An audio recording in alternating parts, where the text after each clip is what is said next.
I was so glad to see that this was how we worked.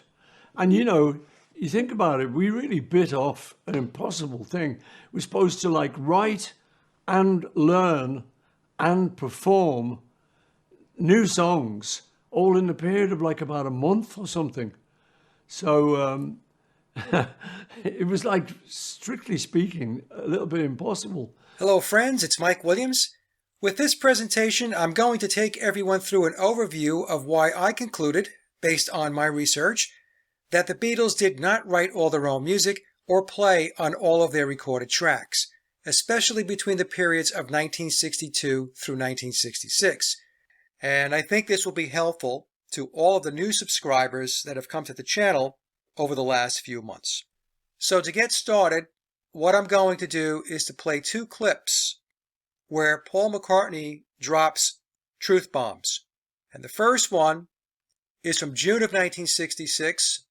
It was a press conference at the Hilton in Japan. And in this clip, Paul says, "We're not very good musicians, and we never claim to be. We're adequate, but not very good." So let's take a listen to what Paul tells us. How highly would you rate your own music? We don't rate it, we don't sort of compare it and classify it like everybody else. Yeah. Well, we're not very good musicians, you know, and we never claim to be very good musicians. We're adequate, but not very good.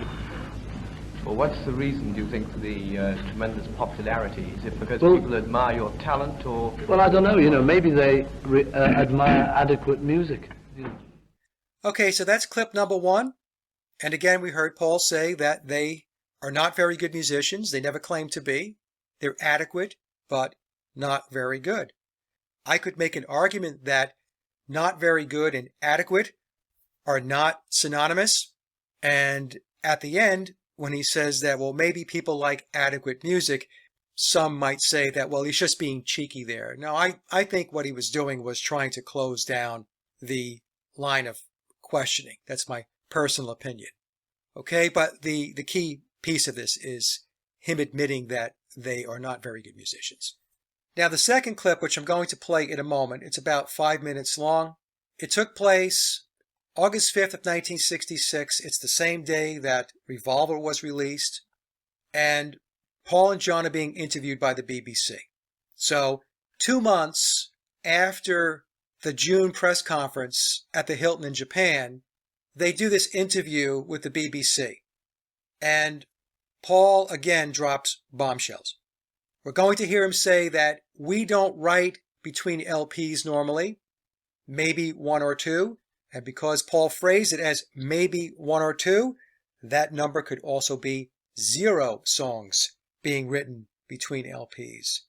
And then he goes on to say that they wrote in great big batches, which is the Rubber Soul situation.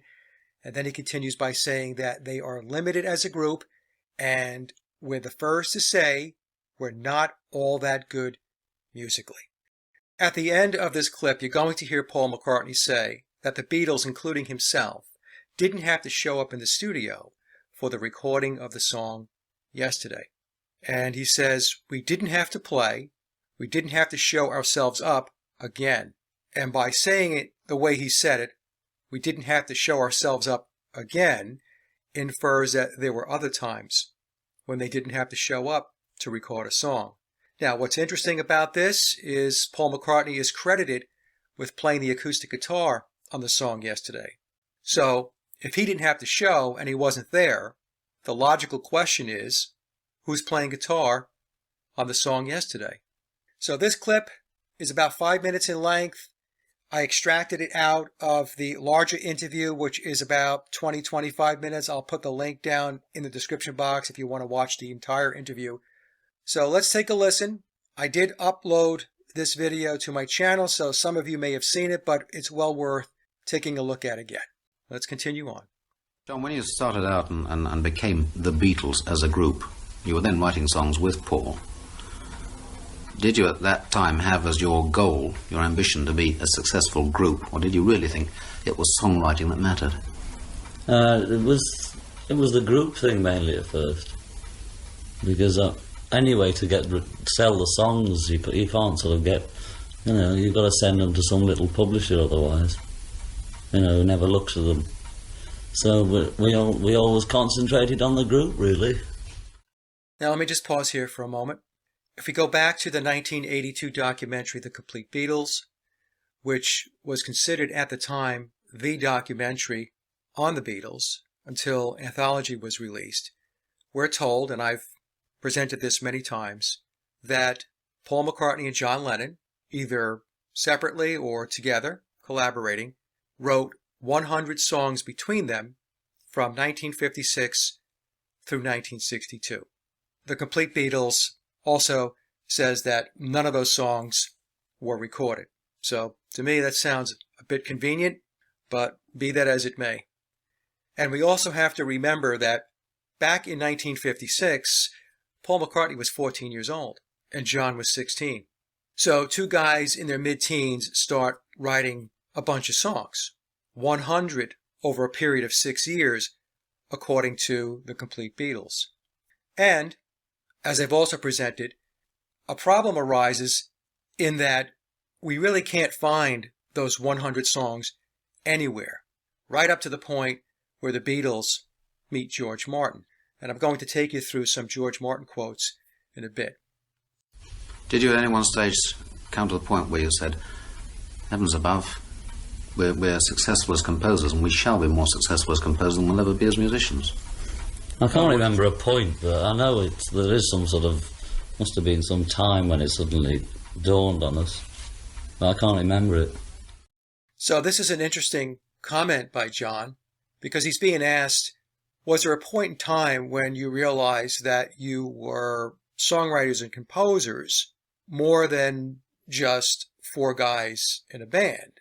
And John essentially says that he doesn't know when that moment was, which is intriguing to me because, as I just mentioned, between 1956 and 1962, we're told that they wrote 100 songs.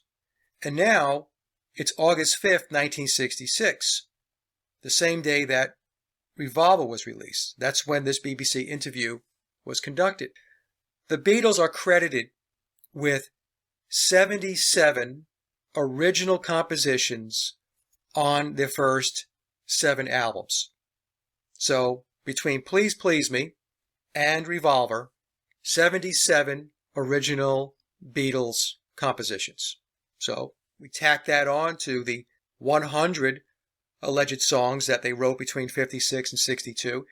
Now we have 177 songs. Then we have to add another 12 songs on top of that because there were official singles that were released that were not album tracks. So that gets us to 189 songs. And the 189 does not include songs that we're told that they gave away, the 3 songs that were on the Decca demo, the 3 original songs. So the number is greater than 189. So that level of writing would be considered prolific. And he's in an interview on the same date that their 7th studio album is released. So they have 7 official releases under their belt. And he doesn't know at what point they consider themselves to be songwriters and composers more than just 4 guys in a band. Now, the question I asked myself as I was listening to this dialogue, and I will pose the question to the audience as well, is why wasn't John definitive in his response? Why didn't he say, we realized that we were songwriters and composers and really good ones at this point? Now, I know there are people that are watching this presentation and they're going to say, well, he was just being humble. Was he? Or did he respond the way he did because he knows that the Beatles' backstory with regard to their songwriting abilities is fictional? Let's continue on. Well, in fact, when you are faced with a situation of having to turn something out, do you then try running over phrases on a guitar that have been going through your mind for some time, seeing what you can make? That's another trick, to try an old song, Yes. you know, one that never quite made it, and take a bit out of it that wasn't bad, In other words, and try and doctor it. make that into a song. Yes. Do you store away in your minds odd phrases that you hear from time to time that would make a good title? Well, I think I try to, but I always forget them if they're stored away in my mind. They might come back without me knowing. Because there's bits from other records I think I'll pinch that, and I never remember it. Well, you jumped in very quickly there, John. Does this mean that you're the words expert in particular? No. You know, it's I find it just as hard words or music. So, with this exchange, John and Paul are explaining that the songwriting process is exactly that. It's a process. It's not this spontaneous, on-demand activity. And songwriting takes time, and it can be challenging. You both have to be in the right mood when you're working together, collaborating on a song. Does one have to wait for the other to very start? seldom, you know. If we both don't feel like it, we just have another ciggy. And if one does the other say, well wait till next week? The only time we've got to do that, when we've got to actually sort of force ourselves to write it, is when we've got an LP coming up or we've got a film coming up or something. And then it's a bit of a drag for the first, say, 2 songs, because you really got to, you know, in fact, the last LP, wow, we took weeks just trying to get one written, you know. So this is interesting, right? So Paul's explaining that songwriting takes time, and he then goes on to say that with the last LP, it took weeks to get one song written. Now, I'm assuming when he talks about the last LP, he's referring to Revolver, because this interview, as I mentioned earlier, is taking place on August 5th, 1966, which is the same day that Revolver was released. So if it took them weeks to get one song written for Revolver, then how did they get 16 songs done in 30 days for Rubber Soul? Think about that. To get back into the swing of it, because we don't write in between LPs normally. Maybe just write sort of 1 or 2. This is a bombshell admission, and I'll talk more about it in a bit. And then we have a great big batch. Because we don't write in between LPs normally. Maybe just write sort of 1 or 2, and then we have a great big batch. I'd have thought it was quite impossible, really, to say, right, we've got to write 12 songs for an LP. Let's settle down to it. It is some days. On this last time was very impossible because I don't know, You get holiday spirit. You know, the sun shining, and well, it was at the time. In So fact, we tried writing them in the garden then, and then you forget about it. Start looking at flowers and trees and things like that. Really. Okay, so as I mentioned, this is a bombshell revelation coming from Paul McCartney. And why is that? Because in one fell swoop, Paul completely destroys the argument that the official narrative puts forth, and that so many Beatle fans believe, that the reason why the Beatles were able to write as many songs as they did during their tenure as a band is because the Beatles were writing music every waking moment of their life. We have all heard the stories. The Beatles were writing when they were on tour. We're told that the Beatles were writing music on the sets of their films. For those of you who follow my work, you know I presented an interview where John Lennon admitted that during the filming of Help, they were in a haze of marijuana. And the director of the film, Richard Lester, really couldn't do anything with them beyond midday because they were stoned. So if they couldn't film and get their lines down, what would make anybody think that they were sitting there writing music? And then we have John and Paul explaining that when they had their downtime, as an example, the time off they had after a concert tour. So if we go back to Rubber Soul, before they came into the studio on October 11th, 1965, they had a U.S. tour. And it was 16 shows that went right across the U.S. from the East Coast to the West Coast. 16 shows in 2 weeks. So essentially, a show a day. And once that tour completed, on August 31st, they came home. And a lot of people want to make the argument that that's when the Beatles wrote the songs for Rubber Soul. The 6-week period of time before they entered the studio on October 11th of 65. But the problem with that argument is it is not supported by the official narrative. The Beatles' official narrative states the Beatles came into the Rubber Soul sessions on October 11th of 1965 with essentially no backlog of music. And I'll get into more of this when I touch on Scott Fryman's work and Mark Lewison and what Mark says in his book, but we'll get there in a moment. So not only is the argument that the Beatles wrote the songs for Rubber Soul during their holiday leading into the Rubber Soul sessions not supported by the official narrative, it's not supported by the Beatles themselves. Because we just heard John and Paul explain that they were not motivated or inclined to write music when they were on holiday, during their downtime. And when you think about it, it makes perfect sense. They were on tour, going across the United States from the East Coast to the West Coast, as I explained before, 16 shows in 15 days. They come home, and do we seriously think that they're going to get right down to business, start writing songs, start rehearsing?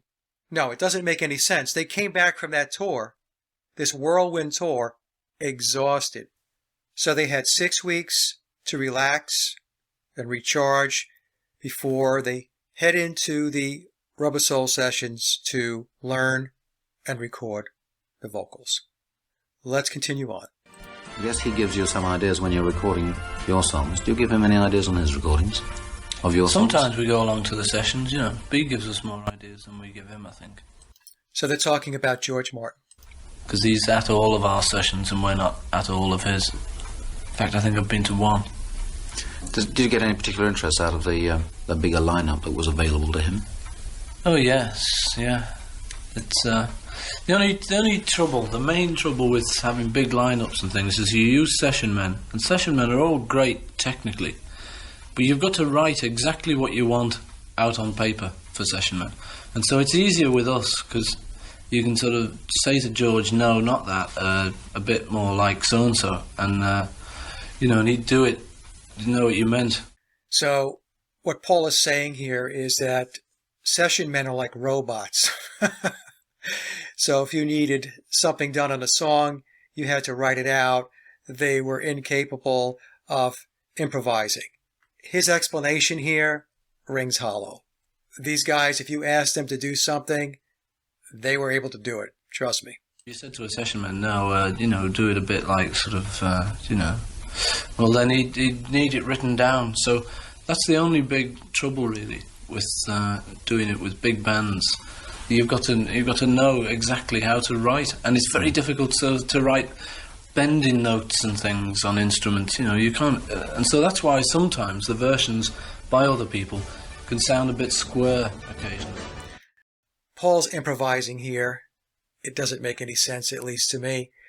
First of all, like I said, Vic Flick, Big Jim Sullivan, Glenn Campbell, Jimmy Page, Eric Clapton, these guys are extraordinary guitar players. So if you have a Vic Flick or a Big Jim Sullivan in the studio and you're looking for a guitar bend, they're not going to turn around and say, gee, I don't know how to do that unless you give me the sheet music. These guys can do this stuff in their sleep.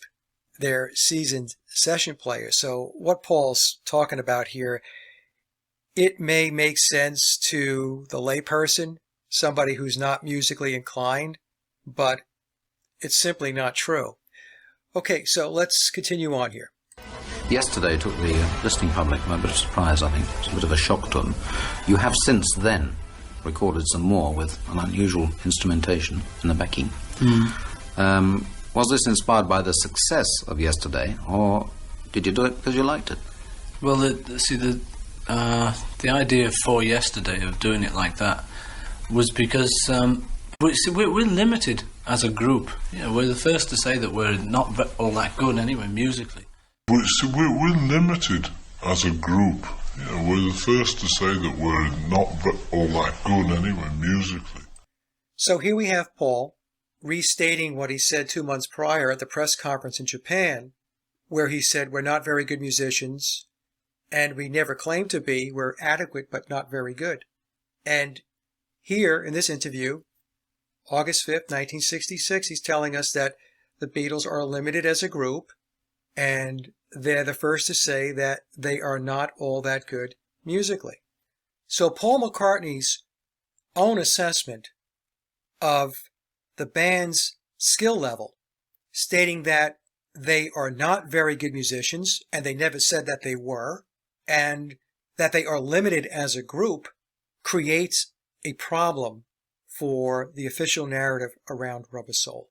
It doesn't support the narrative around Rubber Soul, because the official story around the album says that the Beatles came into the studio on October 11th, 1965 with essentially no backlog of music.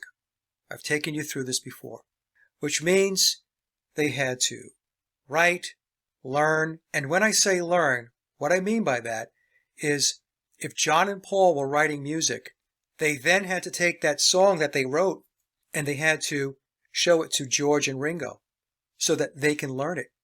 And once they all understood the structure of the song, then they could rehearse it. And with rehearsal comes changes. So the arrangement of the song could very well change. And then they continue to rehearse it until they have it down to the point where they feel comfortable to record it. So write, learn, rehearse, arrange, and record. 16 songs in 30 days. And if you're one of these people that likes to create their own narrative around Rubber Soul, and you have convinced yourself that the Beatles came in with 4 or 5 songs already written, then pick a number. 10 songs in 30 days, 12 songs in 30 days, 14. It doesn't matter. Because the task at hand, whether it's 10 songs or 16 songs, is monumental.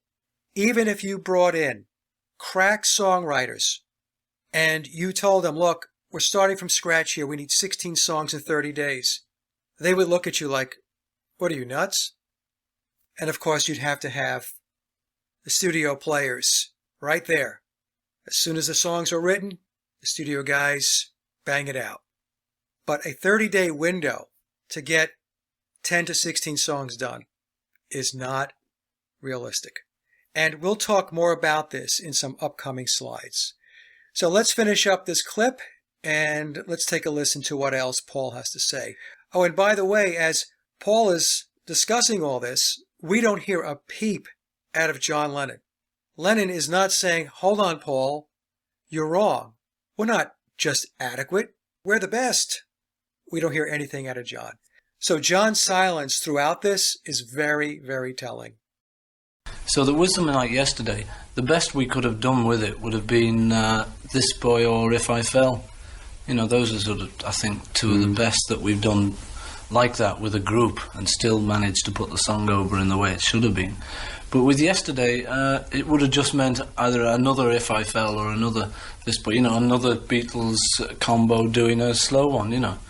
So we did it like that, and nobody seemed to mind, least of all us, I think, you know, because we didn't have to play, we didn't have to show ourselves up again on record.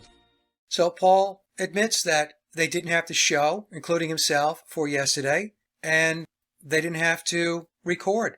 If you want, you can rewind the video and take another listen to it, but that's exactly what he said.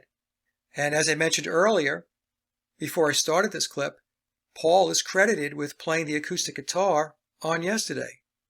So, if he didn't have to show, then who put the guitar track down? We've got to do that. We've got to actually sort of force ourselves to write it, is when we've got an LP coming up or we've got a film coming up or something. And then it's a bit of a drag for the first, say, 2 songs, because you really got to...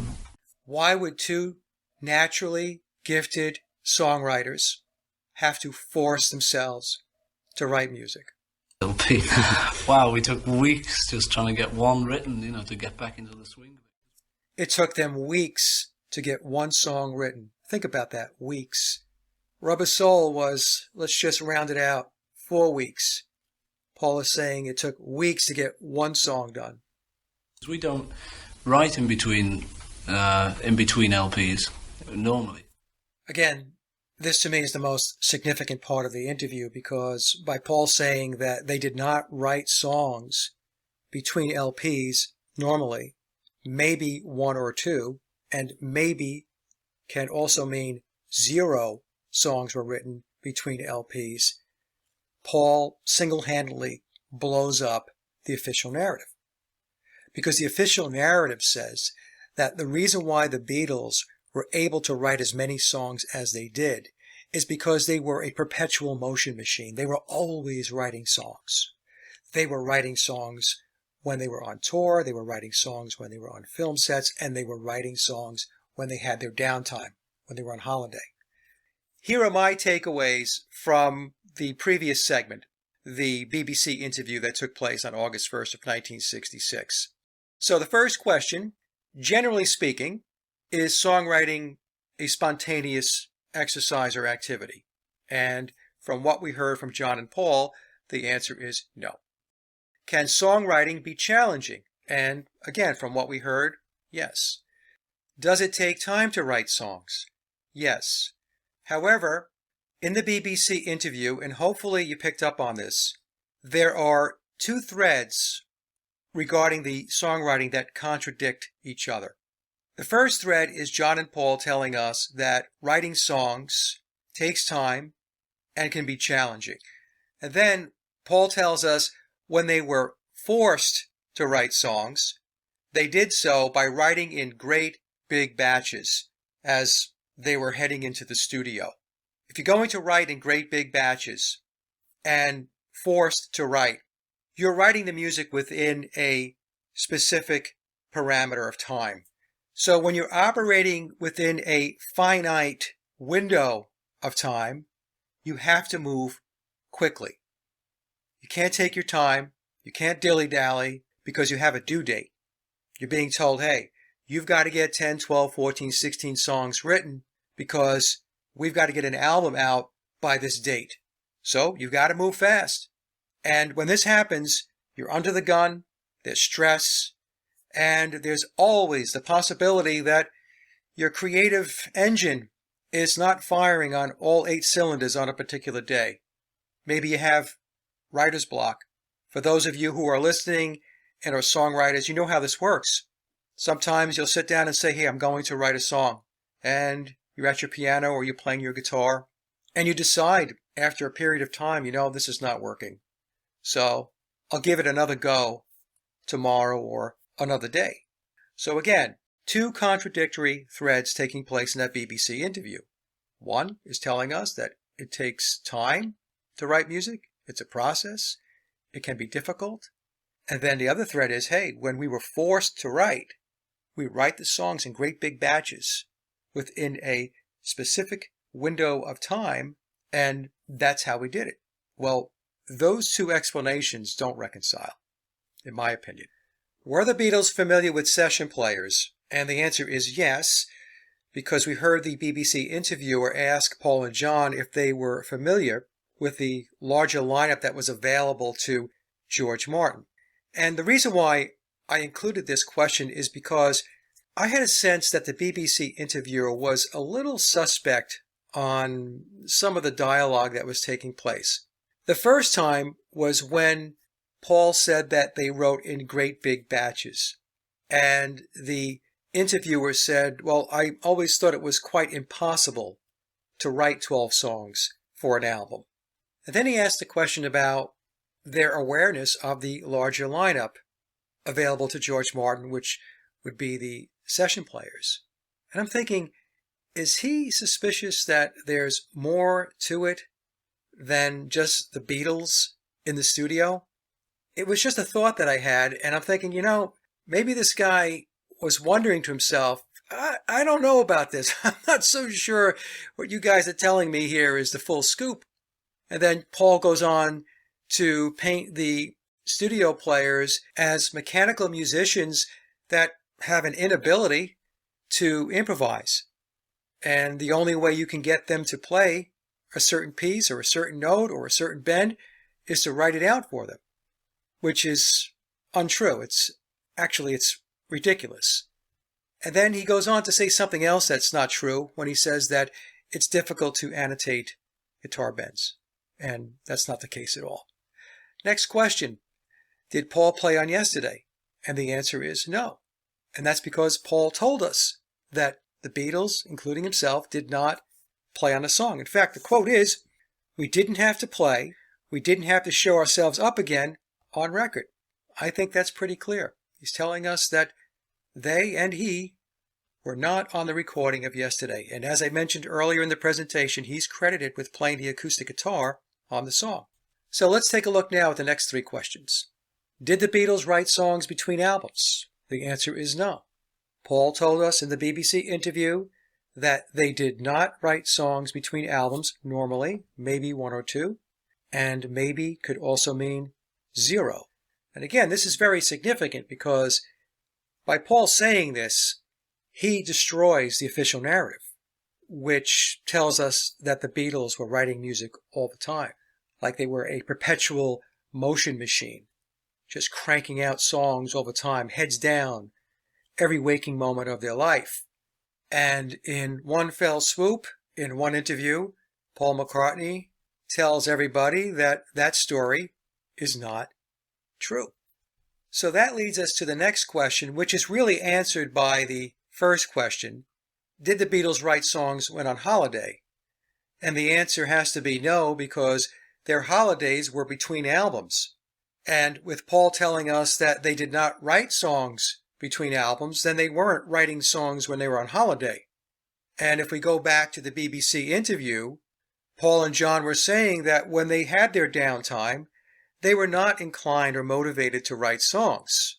They were outside, the sun is out, the trees look beautiful, the birds are singing, and so they had another smoke, and they went about their day doing other stuff other than writing songs.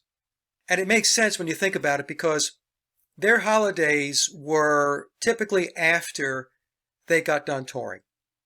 So if we go back to the Rubber Soul story, the tour right before coming into Rubber Soul was their U.S. tour in August, the latter part of August, the last 2 weeks of August of 1965, where they did 16 cities in 15 days. That's a whirlwind tour, and it is exhausting. So when they got back home, to think that the first order of business was to start writing songs, getting the band together, rehearsing, is, in my opinion, not realistic. This is not how people function. This is how people might function in a fictional story, but not in reality. Later in the presentation coming up, I'm going to take you through Scott Fryman and Mark Lewison's narrative, and both those guys who were considered experts in the narrative, the official narrative, tell us that the Beatles came into the studio for Rubber Soul with essentially no backlog of music. So the last question is, when did the Beatles write music? And as we just heard from the BBC interview, Paul told us that they wrote in great big batches, leading into or during the recording of an album or film. And really, it's leading into an album, because their films, A Hard Day's Night and Help, were embedded within the recording time frame of the albums. So they were really writing the songs, and again, that's if they were writing the songs for the albums, because the album tracks were then ported over to the film soundtracks. Okay, so with that, let's move to chart number 3. Okay, so let's take a little trip back in time, going back to my big presentation, Did the Beatles Write All Their Own Music? That was released in April of 2020. And back then, I did a high-level assessment for 1963, 1964, and 65 to try to understand at a high level where the Beatles spent their time in those given years. So on the left, I have 1963, to the right, 1964, and on the next chart, I will show you 1965. And it's important to note that when I did these slides, I did not have knowledge of the August 5th, 1966 BBC interview. Because if I had, I probably would not have done these slides, because I was trying to figure out, when did the Beatles really have time to write their music? Because I was suspicious of the official narrative's explanation that they were writing all the time. So it didn't matter whether they were touring, it didn't matter whether they were in the recording studio, whether they were on the film set of A Hard Day's Night or Help, or when they were on holiday or had downtime. In other words, it didn't matter where they were, what they were doing. They always found time to write songs. So I started to question this narrative.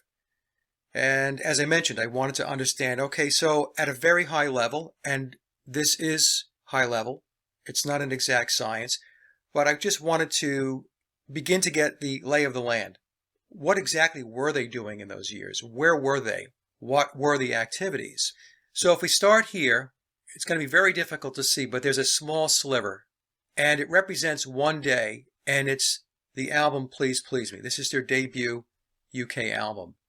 The official narrative tells us that in one long session on February 11th of 1963, the Beatles recorded 10 of the 14 tracks on that day.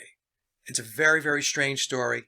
It's not believable, in my opinion, but we'll just leave that where it is. That'll be a story for another day. If we move to the next slice in the pie chart, we have with the Beatles. The number of days between when recording officially began for the album and when it concluded is 41 days, or 11% of the year. Now, there's something I want to clarify to make sure it's understood. When I talk about the number of days in the studio for a particular album, it's important to understand that the number of days reflects the number of days between when the recording sessions began and concluded. It is not the number of days the record button was pushed. Other studio activities, such as writing songs, potentially, working on arrangements, rehearsing, overdubs, which are outside of the basic rhythm tracks, editing, and mixing, would be contained within the recording timeline. And 41 days is essentially a month and a half. And a month and a half to crank out an album is very quick turnaround. Okay, so it's very important to understand this, that there are other activities that take place. So with the Beatles, 41 days or 11% of the year, and then their touring and their live gigs was a huge, huge piece of 1963. And you can see that in the brown wedge here, and that represented 247 days or 68% of the year. So then when we move to the green slice, this is, again, at a high level. I'm trying to get a high-level assessment. The number of days potentially where they can write music without being obligated to the recording studio or touring. And when we get to 1964 and 65, to filming. So again, what I was doing with this analysis, I was obviously trying to figure out where they were spending their time, but I was also trying to figure out whether it was worth pursuing the concept that they did not write all their own music. Because if the data did not shake out the way it did, where the green wedges are relatively small when we compare it to the time connected to tours, the studio, and filming, then in all likelihood, it's possible that I would not have pursued the analysis into whether they wrote their music or not. It was because of this initial data analysis that I decided to take a deeper dive. And when I did that, I was finding more and more information, more evidence that supported the concept or the theory that they did not write all their own music or play on all of their recorded tracks. And with that, let's take a look at chart number 4 and take a look at 1965 when the Beatles released Help and Rubber Soul, and restate 1965 in terms of Paul's comment that the Beatles wrote in great big batches as they were going into the studio to record an album. Okay, so here's 1965. It's the same exact format as the pie charts that I showed on the previous slide. And to the right is the restatement based upon Paul saying that they wrote in great big batches. But before we get there, let me read you some quotes from an interview that John Lennon did when he was talking about the Beatles on the set of the Help movie. During the filming of Help, John Lennon said, "Help was where we turned on to pot. We were smoking marijuana for breakfast during that period. Nobody could communicate with us. It was all glazed eyes and giggling all the time, in our own world. It's like doing nothing most of the time, but still having to rise at 7 a.m., so we became bored." Dick Lester, who was the director for the film, knew that very little would get done after lunch. In the afternoon, we very seldom got past the first line of the script. We had such hysterics that no one could do anything. So on the film set of Help, the Beatles spent their time stoned. And Dick Lester couldn't do anything after midday with them. So we have to ask ourselves, if they couldn't get through their lines for the movie, do we actually believe that they were sitting down and writing songs? If you ask me, no, but I'll let you decide.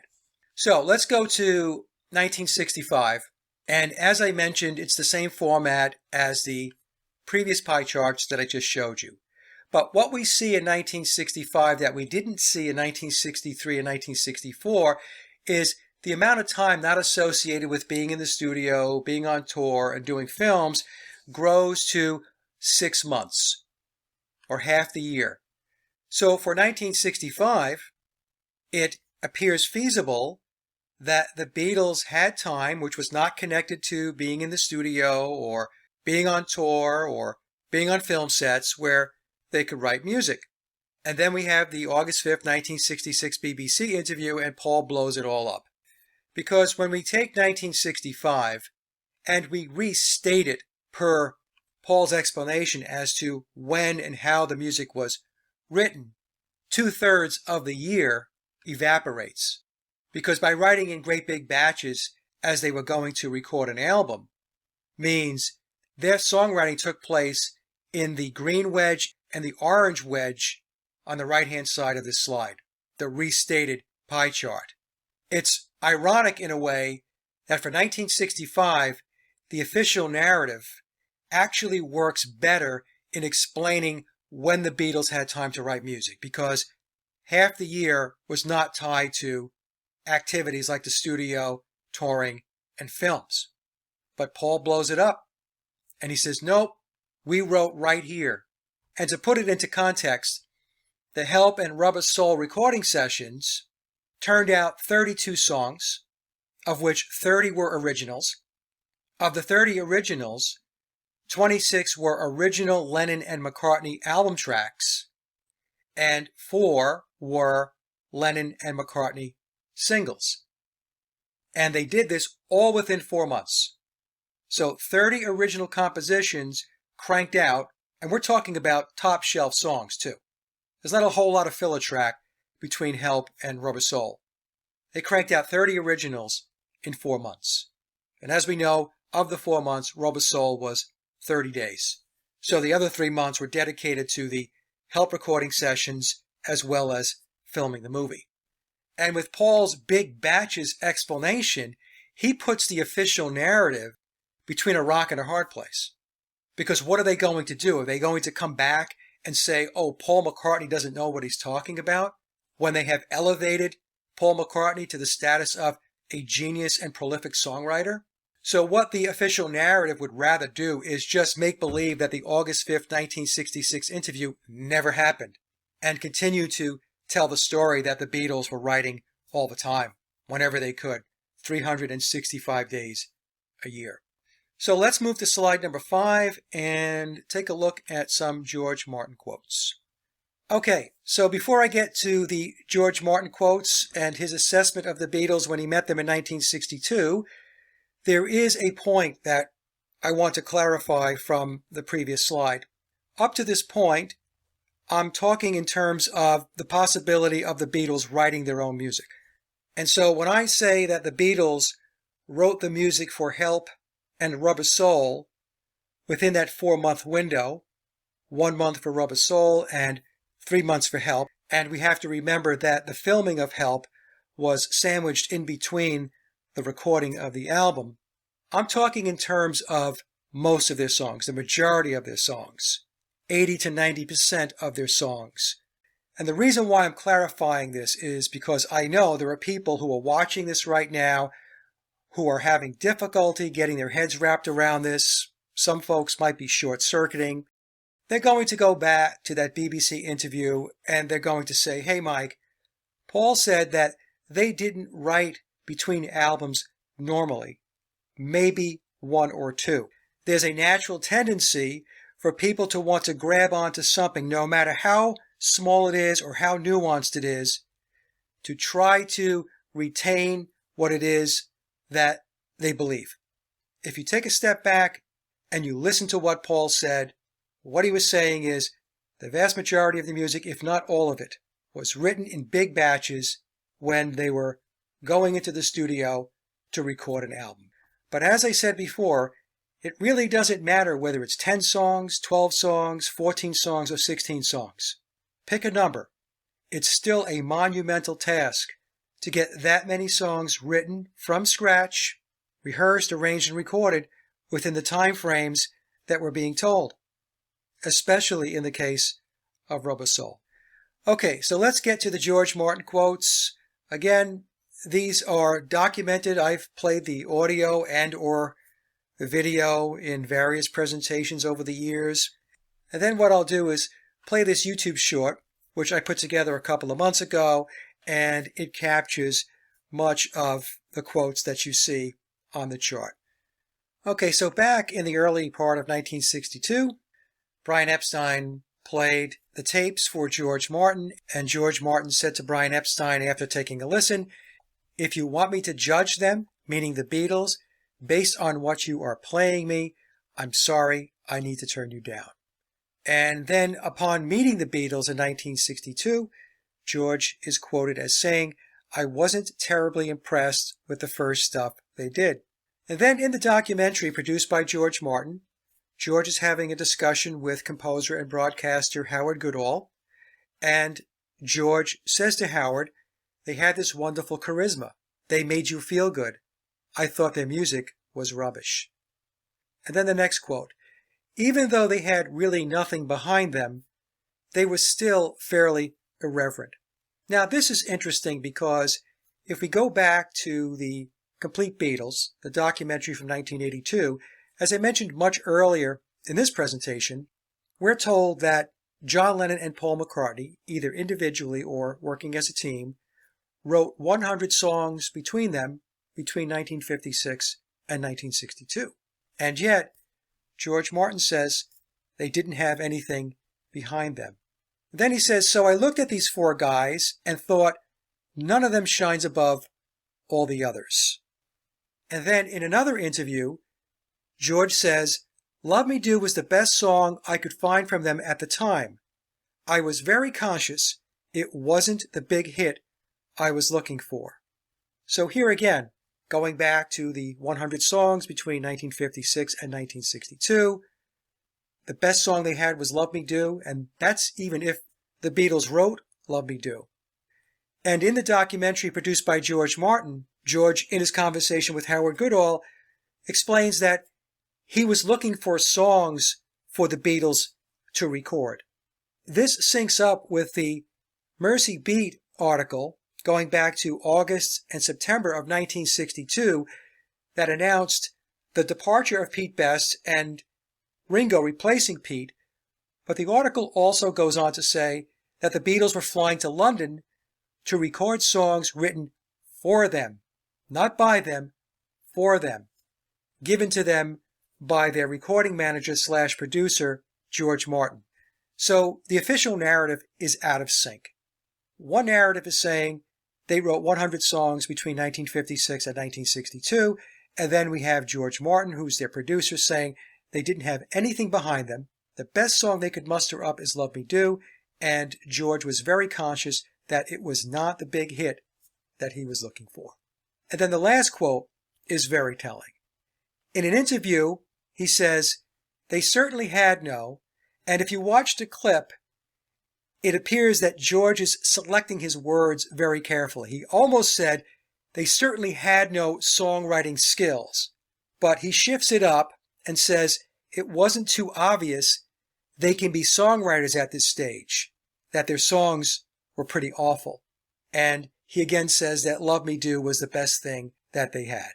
So not the most flattering assessment that you would read about the Beatles. So let's take a listen now to this short. And like I said, I put it up about 2 months ago or so, maybe 3 months ago.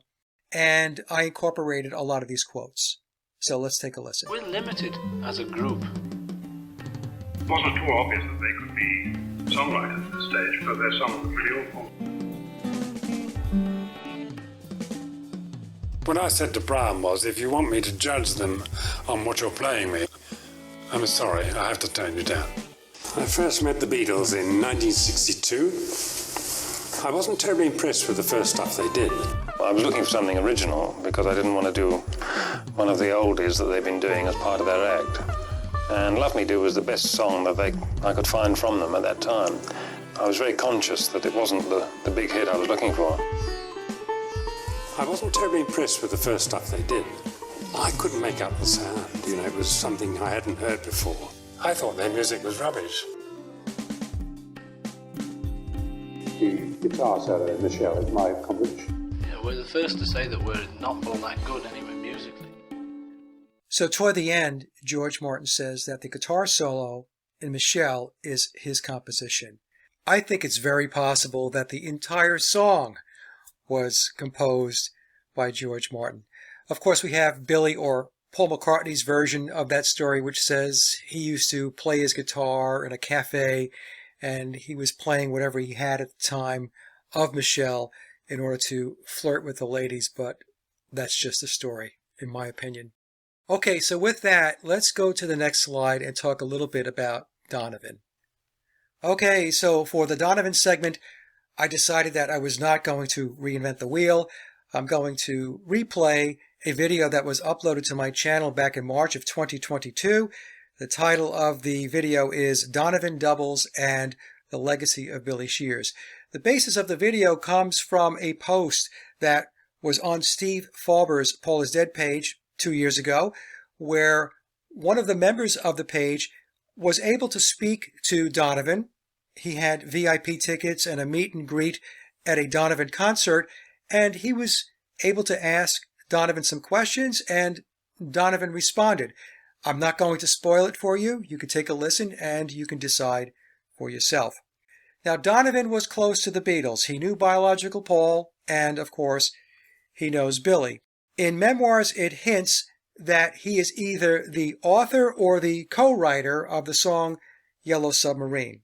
Many Beatle fans probably know the story where Donovan, when he was with the Beatles in India, taught John Lennon the guitar picking that we hear on the song Dear Prudence. Now, I think it's possible that it's not John on the recorded track. I think it is, in fact, Donovan laying down the guitar track for Dear Prudence, Julia, and possibly Happiness is a Warm Gun. So let's take a listen to this clip from 2 years ago. Okay, so the next slide is a comment that was posted on Steve Farber's Paul is Dead page. And it had to do with Donovan. And of course, in Memoirs, Billy tells us that Donovan was completely on board with the replacement and that Donovan was a contributing songwriter. And one of those songs that we believe that Donovan was heavily involved in was the writing of Yellow Submarine.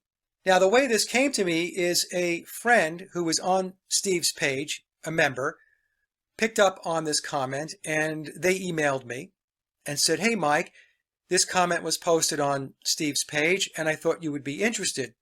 And I asked my friend if they would reach out to the person who posted the comment and if they would be willing to come on the show to talk about the conversation that they had with Donovan. And unfortunately, the person declined. They didn't want to have a one-on-one conversation, which is fine. A lot of people just don't want to go like public with this stuff, and I understand that. So what I'm going to do is read the post. I want to thank this person for putting this comment up because it's very, very important and it's very enlightening. Okay, so I'm going to read it. I have to put my readers on, otherwise I won't be able to read it. So here it goes. A few years ago, I attended a Donovan concert in San Francisco, and I paid for one of those meet and greet tickets. I actually got up the nerve and asked Donovan how the Beatles could write so much great material so quickly over the years, and especially during the Beatlemania years. He told me that, quote, "There's more to the story than likely anyone will ever know." He said that he had, quote, "brought them a few silly songs, but that there were others in the fold." I was shocked that he even answered me at all. I was expecting nothing and got gold. It was almost like he was unloading some information that he had been holding inside. That was the sense I got. The last thing he said to me as he walked away, quote, "There was a genius songwriter, and he didn't give me his name, that would take care of things like this while the boys were out gallivanting. I'll never forget those words." The meeting was only a couple of minutes, and I'll never forget it. I couldn't believe he even answered me at all. I remember him being in a lot of pain, and he had a cane and was being assisted by a younger man. I guess I was feeling a bit bold at this point because I asked him if he could tell me the genius man's name. He just gave me a half smile and shook his head and said, quote, "I think I've said enough." I'll never forget this encounter. And by the way, he put on a really good show. He signed an album for me. Very nice man. So there you go, folks. The disclosure comes in bits and pieces. There's not going to be a single source for any of this stuff.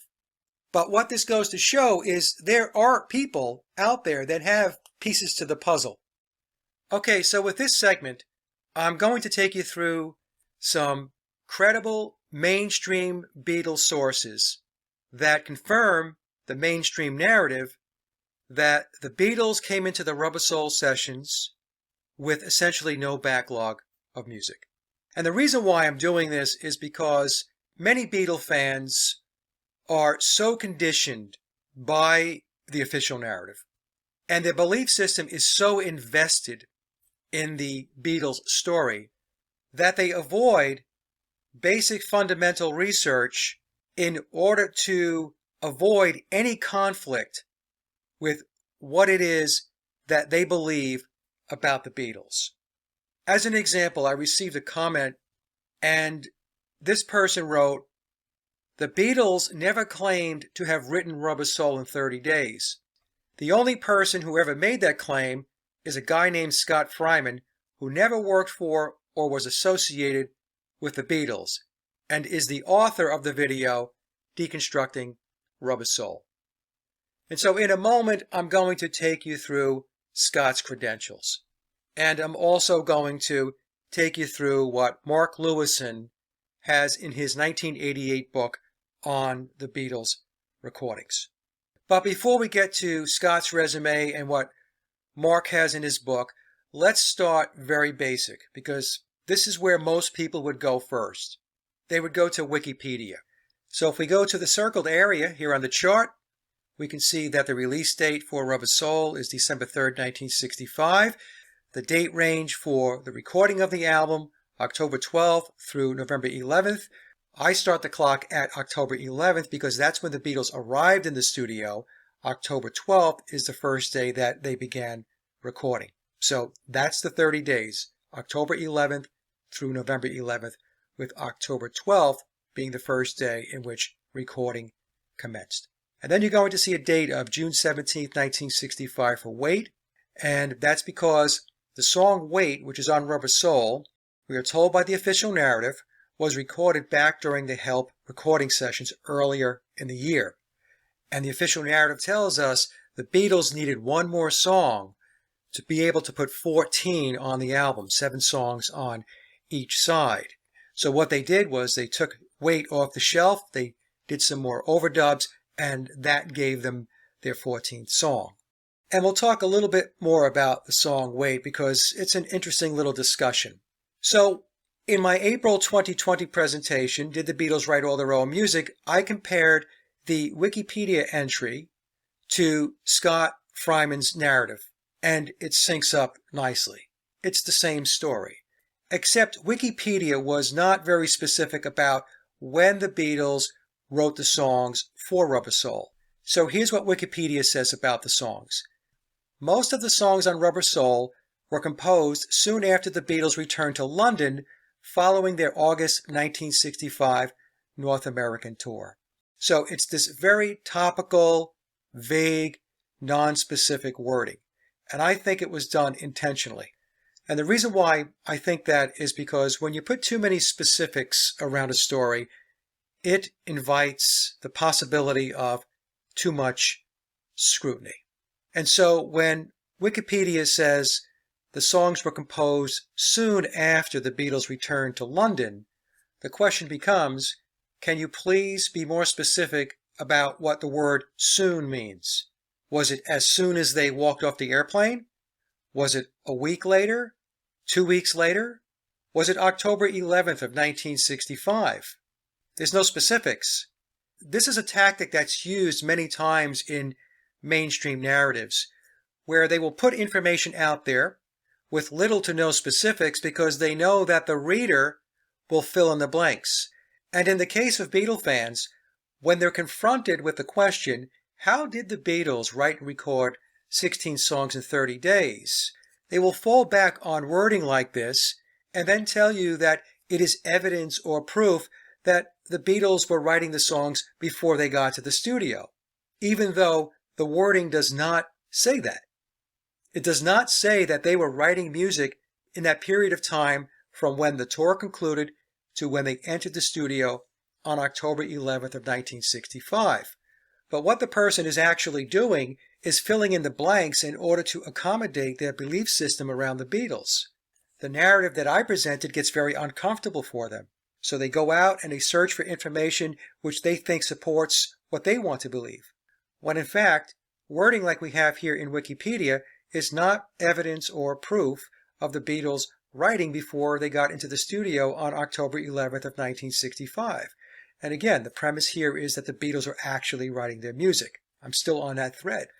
The wording in Wikipedia, as non-specific as it is, still confirms that the Beatles essentially had no backlog of music coming into the Rubber Soul recording sessions. Whether they began writing on September 1st or October 11th becomes a non-discussion, because if we go back to the BBC interview, John and Paul said that it took weeks just to write one song. So let's just say they were writing during that holiday period. And again, that narrative is not supported by the official story. So even if they got off the airplane and they got right down to business and they were feverishly writing, how many songs could they have completed? Maybe one, maybe two. It goes back to what I said before. 10 songs, 12 songs, 14 songs, or 16 songs in 30 days is a monumental task. But when we get to the Scott Fryman and Mark Lewison charts, you're going to see that it gets a lot more specific. Let's move now and talk about the Beatles Bible and their information. Okay, so the Beatles Bible, I'm not going to spend a lot of time here because most of you, I'm going to assume, are very familiar with the site. It is a very good source of official narrative information. And you can see I circled the dates as to when Rubber Soul was recorded. It's the same dates that we see in Wikipedia. So recording begins on October 12th. It ends on November 11th. And we have the June 17th date for the song Wait, which we will talk about in a moment. So going back a few months ago, I was made aware that the Beatles Bible on their YouTube channel published a video titled The Making of Rubber Soul Was a Shit Show. And some people thought that maybe it was a response video to my work. Whether it was or was not, I don't know. But what I will say is that the official narrative that is spelled out in the Beatles Bible video on Rubber Soul is the same official narrative that I give you when I talk about my work and Rubber Soul. The big difference, of course, is the Beatles Bible is going to promote the official narrative around Rubber Soul, which essentially says that the Beatles pulled a rabbit out of the hat during that 30-day period of time.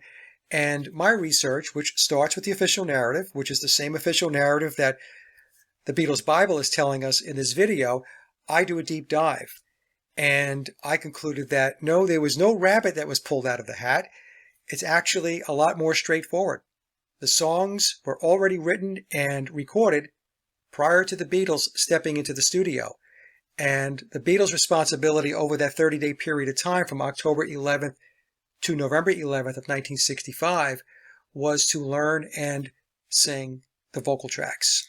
Okay, so with that, like I said, I'll drop the link to the video down below in the description box. And let's talk a little bit about the song Wait. I found this to be a little humorous. So in the Beatles Bible, it tells us, first recorded and left off the Help album, Wait was exhumed during the final day's recording for Rubber Soul, nearly 5 months later. So the final day of recording for Rubber Soul was November 11th, and that recording session was a marathon, and it went into the early morning hours of November 12th. So the official narrative tells us that the basic rhythm tracks for Wait were recorded back during the Help recording sessions. And when the Beatles needed another song to fill out the album, 14 songs, 7 songs on side A, 7 songs on side B, George Martin pulled Wait off the shelf. And they added some overdubs. The Beatles Bible goes on to tell us that Wait was written while the Beatles were filming Help in the Bahamas and was originally intended for inclusion in the soundtrack. Now, the reason why I found this humorous is because I read you some quotes earlier in the presentation where John Lennon was describing their altered state of consciousness while they were filming Help. He said that they were in a haze of marijuana. And John went on to say that the director of the film, Richard Lester, couldn't get anything done beyond midday with them because they couldn't recite their lines, because they were stoned. Yet, here's the official narrative telling us that while they're on the set of Help, filming in the Bahamas, they're writing songs. In this case, Wait. So we have to ask the question, if the director is throwing up his hands because he can't get these guys to get through their lines, we're supposed to believe that they're sitting down and writing songs? Okay, so with that, let's move to slide number 9. Let's look at Scott Fryman's resume and his credentials as it pertains to the Beatles official narrative and his expertise on the topic. Okay, so as many of you know who follow my work, it was Scott Fryman's presentation on the making of Rubber Soul, which is part of his Deconstructing the Beatles series, that got me very interested in taking a look into whether the Beatles wrote all of their own music. And every once in a while, there's a comment that comes across, and I mentioned one earlier, and I'll read it again, where the person says that the Beatles never claimed to have written Rubber Soul in 30 days. The only person who has ever made this claim is a guy named Scott Fryman. And obviously this person did not take the time to do a simple search to take a look at Scott's credentials and his resume as it pertains to the Beatles' official narrative. So what I'm going to do is take you through some bullets here from Scott's website to show that Scott is an expert in the Beatles' official narrative.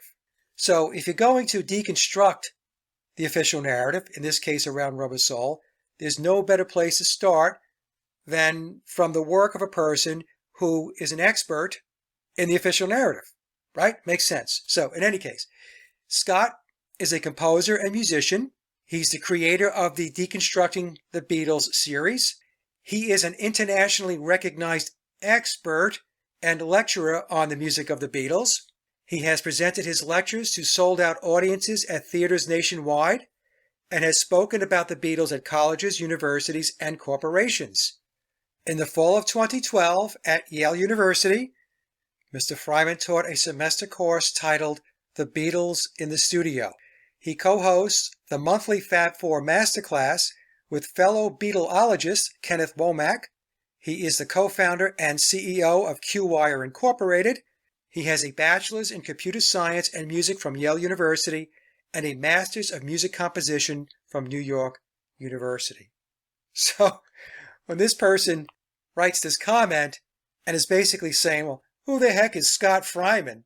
This is who Scott is. Scott is considered an expert in the Beatles' official narrative.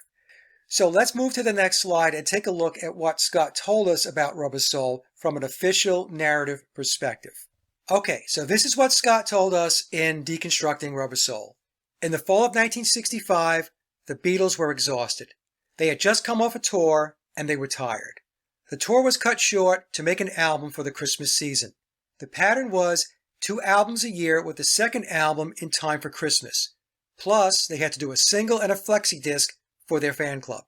This time, the Beatles had not been writing material and they were really empty. The Beatles entered the studio on October 11th.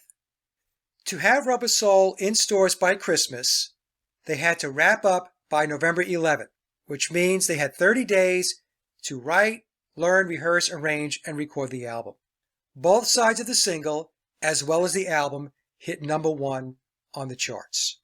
So that's the highlights of the official narrative around Rubber Soul coming from Scott Fryman, who is an expert in the Beatles' official narrative. Now let's move to the next slide and take a look at what Mark Lewison tells us about Rubber Soul, and what we're going to see is his telling of the narrative and Scott's telling of the narrative are in sync. Okay, so the information on this slide comes from Mark Lewison's book, The Beatles Recording Sessions from 1988, the official Abbey Road studio session notes 1962 through 1970, and it is one of the 2 Mark Lewison books that I own. So here's how Wikipedia introduces Mark. Since the 1980s, he has written many reference books about the Beatles and has worked for EMI, MPL Communications, and Apple. He has been referred to as the world's leading authority on the band. So Mark is a subject matter expert when it comes to the official narrative. Now on page 63 of the book, The Beatles Recording Sessions, we have an entry for Tuesday, October 12th. And I did have to trim up the wording a little bit in order to get everything to fit on the slide. For the Doubting Thomases, you can get a copy of the book and go to these pages and see that what I have is what is in the book. So for Tuesday, October 12th, the Beatles had released 2 albums of new material in 1963 and 1964, and now in 1965, they had to do the same again. The problem was they had very little material to work with and time was getting on. John and Paul, really for the first time in their lives, had to force themselves to come up with more than a dozen new songs, which they later admitted was very impossible. Now please note, Mark is saying they had to come up with more than a dozen songs. That means more than 12. Then, with George and Ringo, they had to zip through a crash series of recording sessions in order to have the LP in stores by early December. The recording sessions began on October 12th. Then if we go to page 68, we have this for Thursday, November 11th. The deadline had come. The album had to be finished immediately, hence the marathon recording session. 13 hours without any proper break and ending at 7 a.m. 3 more songs were needed. Balance was everything in 1965. A 13-song album was just not done. 14 meant 7 songs per side, and everything honky-dory. And then on page 68, for Monday, November 15th, we're told that the final mix was completed. Then on the 16th of November, George Martin worked out the LP running order and telephoned it over to Abbey Road.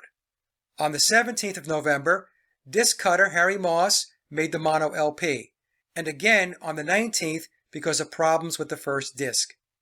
On the 23rd, the stereo version was cut. Lacquer discs were rushed to the plant, the sleeves were quickly printed, and finished copies of the new Beatles LP were in the shop by December 3rd.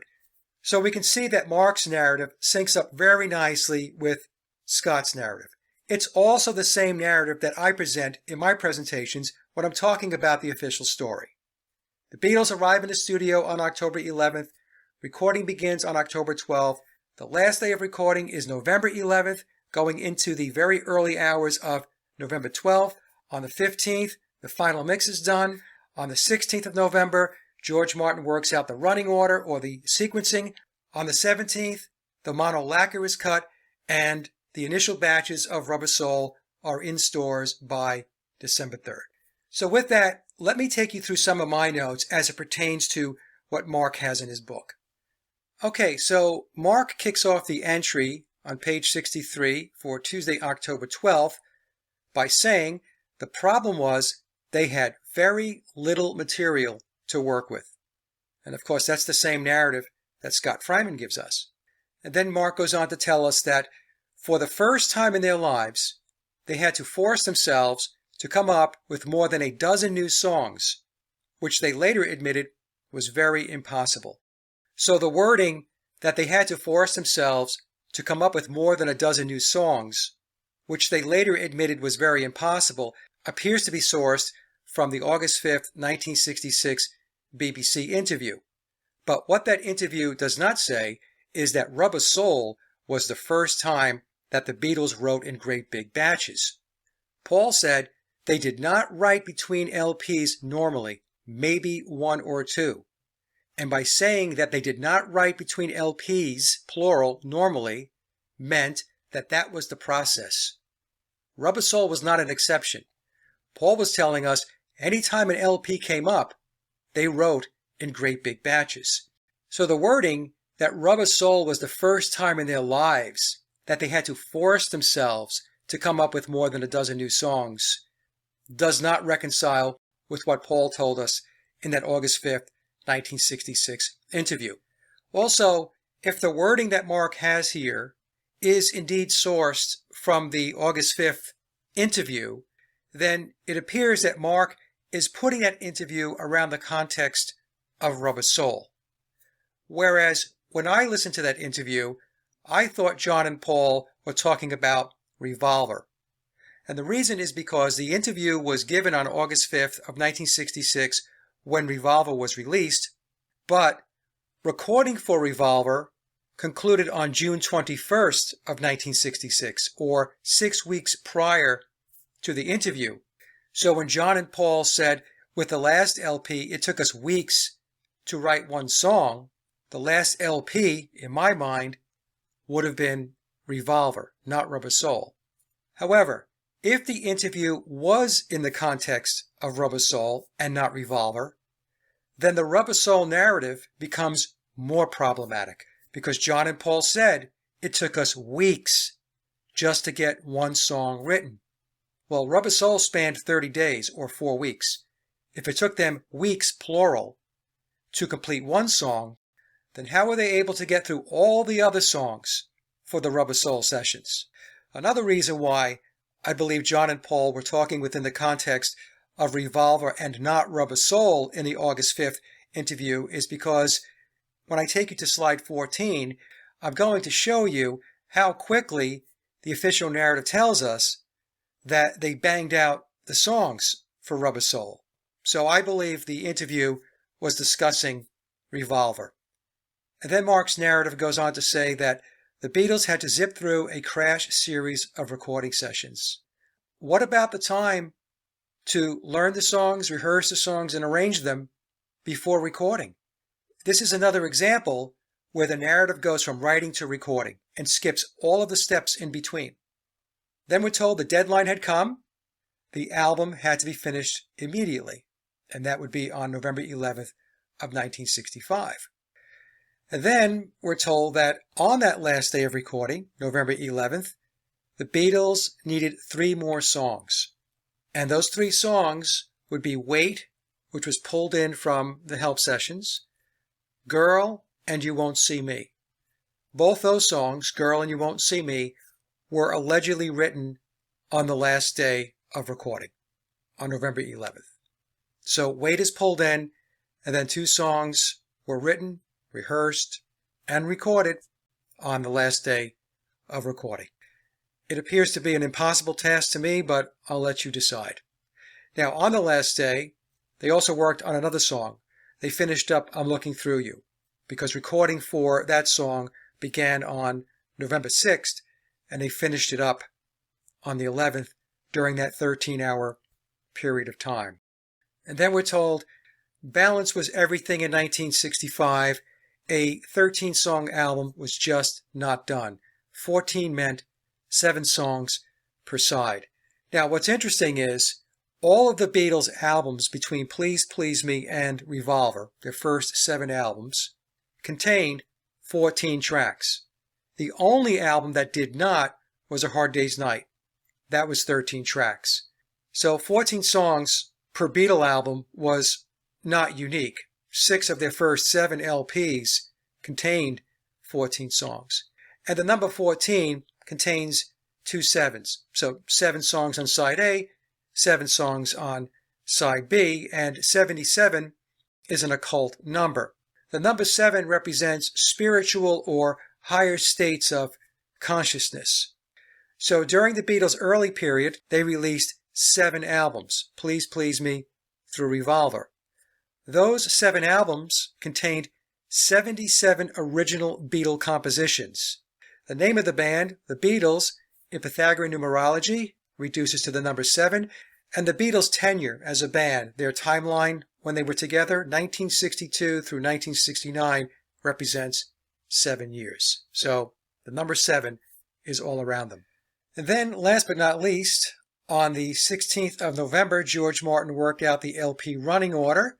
On the 17th, the mono lacquer was cut. The lacquer discs were rushed to the plant. The sleeves were quickly printed, and finished copies of the new Beatles LP were in the shop by December 3rd. Now, I'm going to go into a lot more detail on the manufacturing process. And I'm going to explain how it just wasn't a 1, 2, 3, snap your fingers, and the center labels and the album jackets just magically appear one day after completing the sequencing of the songs. In fact, this piece of the process presents big problems for the Rubber Soul narrative, and I'll get into it in just a bit. But before I do that, let's go to the next slide and take a look at the Beatles' US tour, which concluded on August 31st, and then they had that 6-week period of time between the tour and when they arrived at EMI on October 11th of 1965. And let's take a look at what Mark Lewison tells us about whether the Beatles were writing any music during that 6-week period of time before coming into the studio.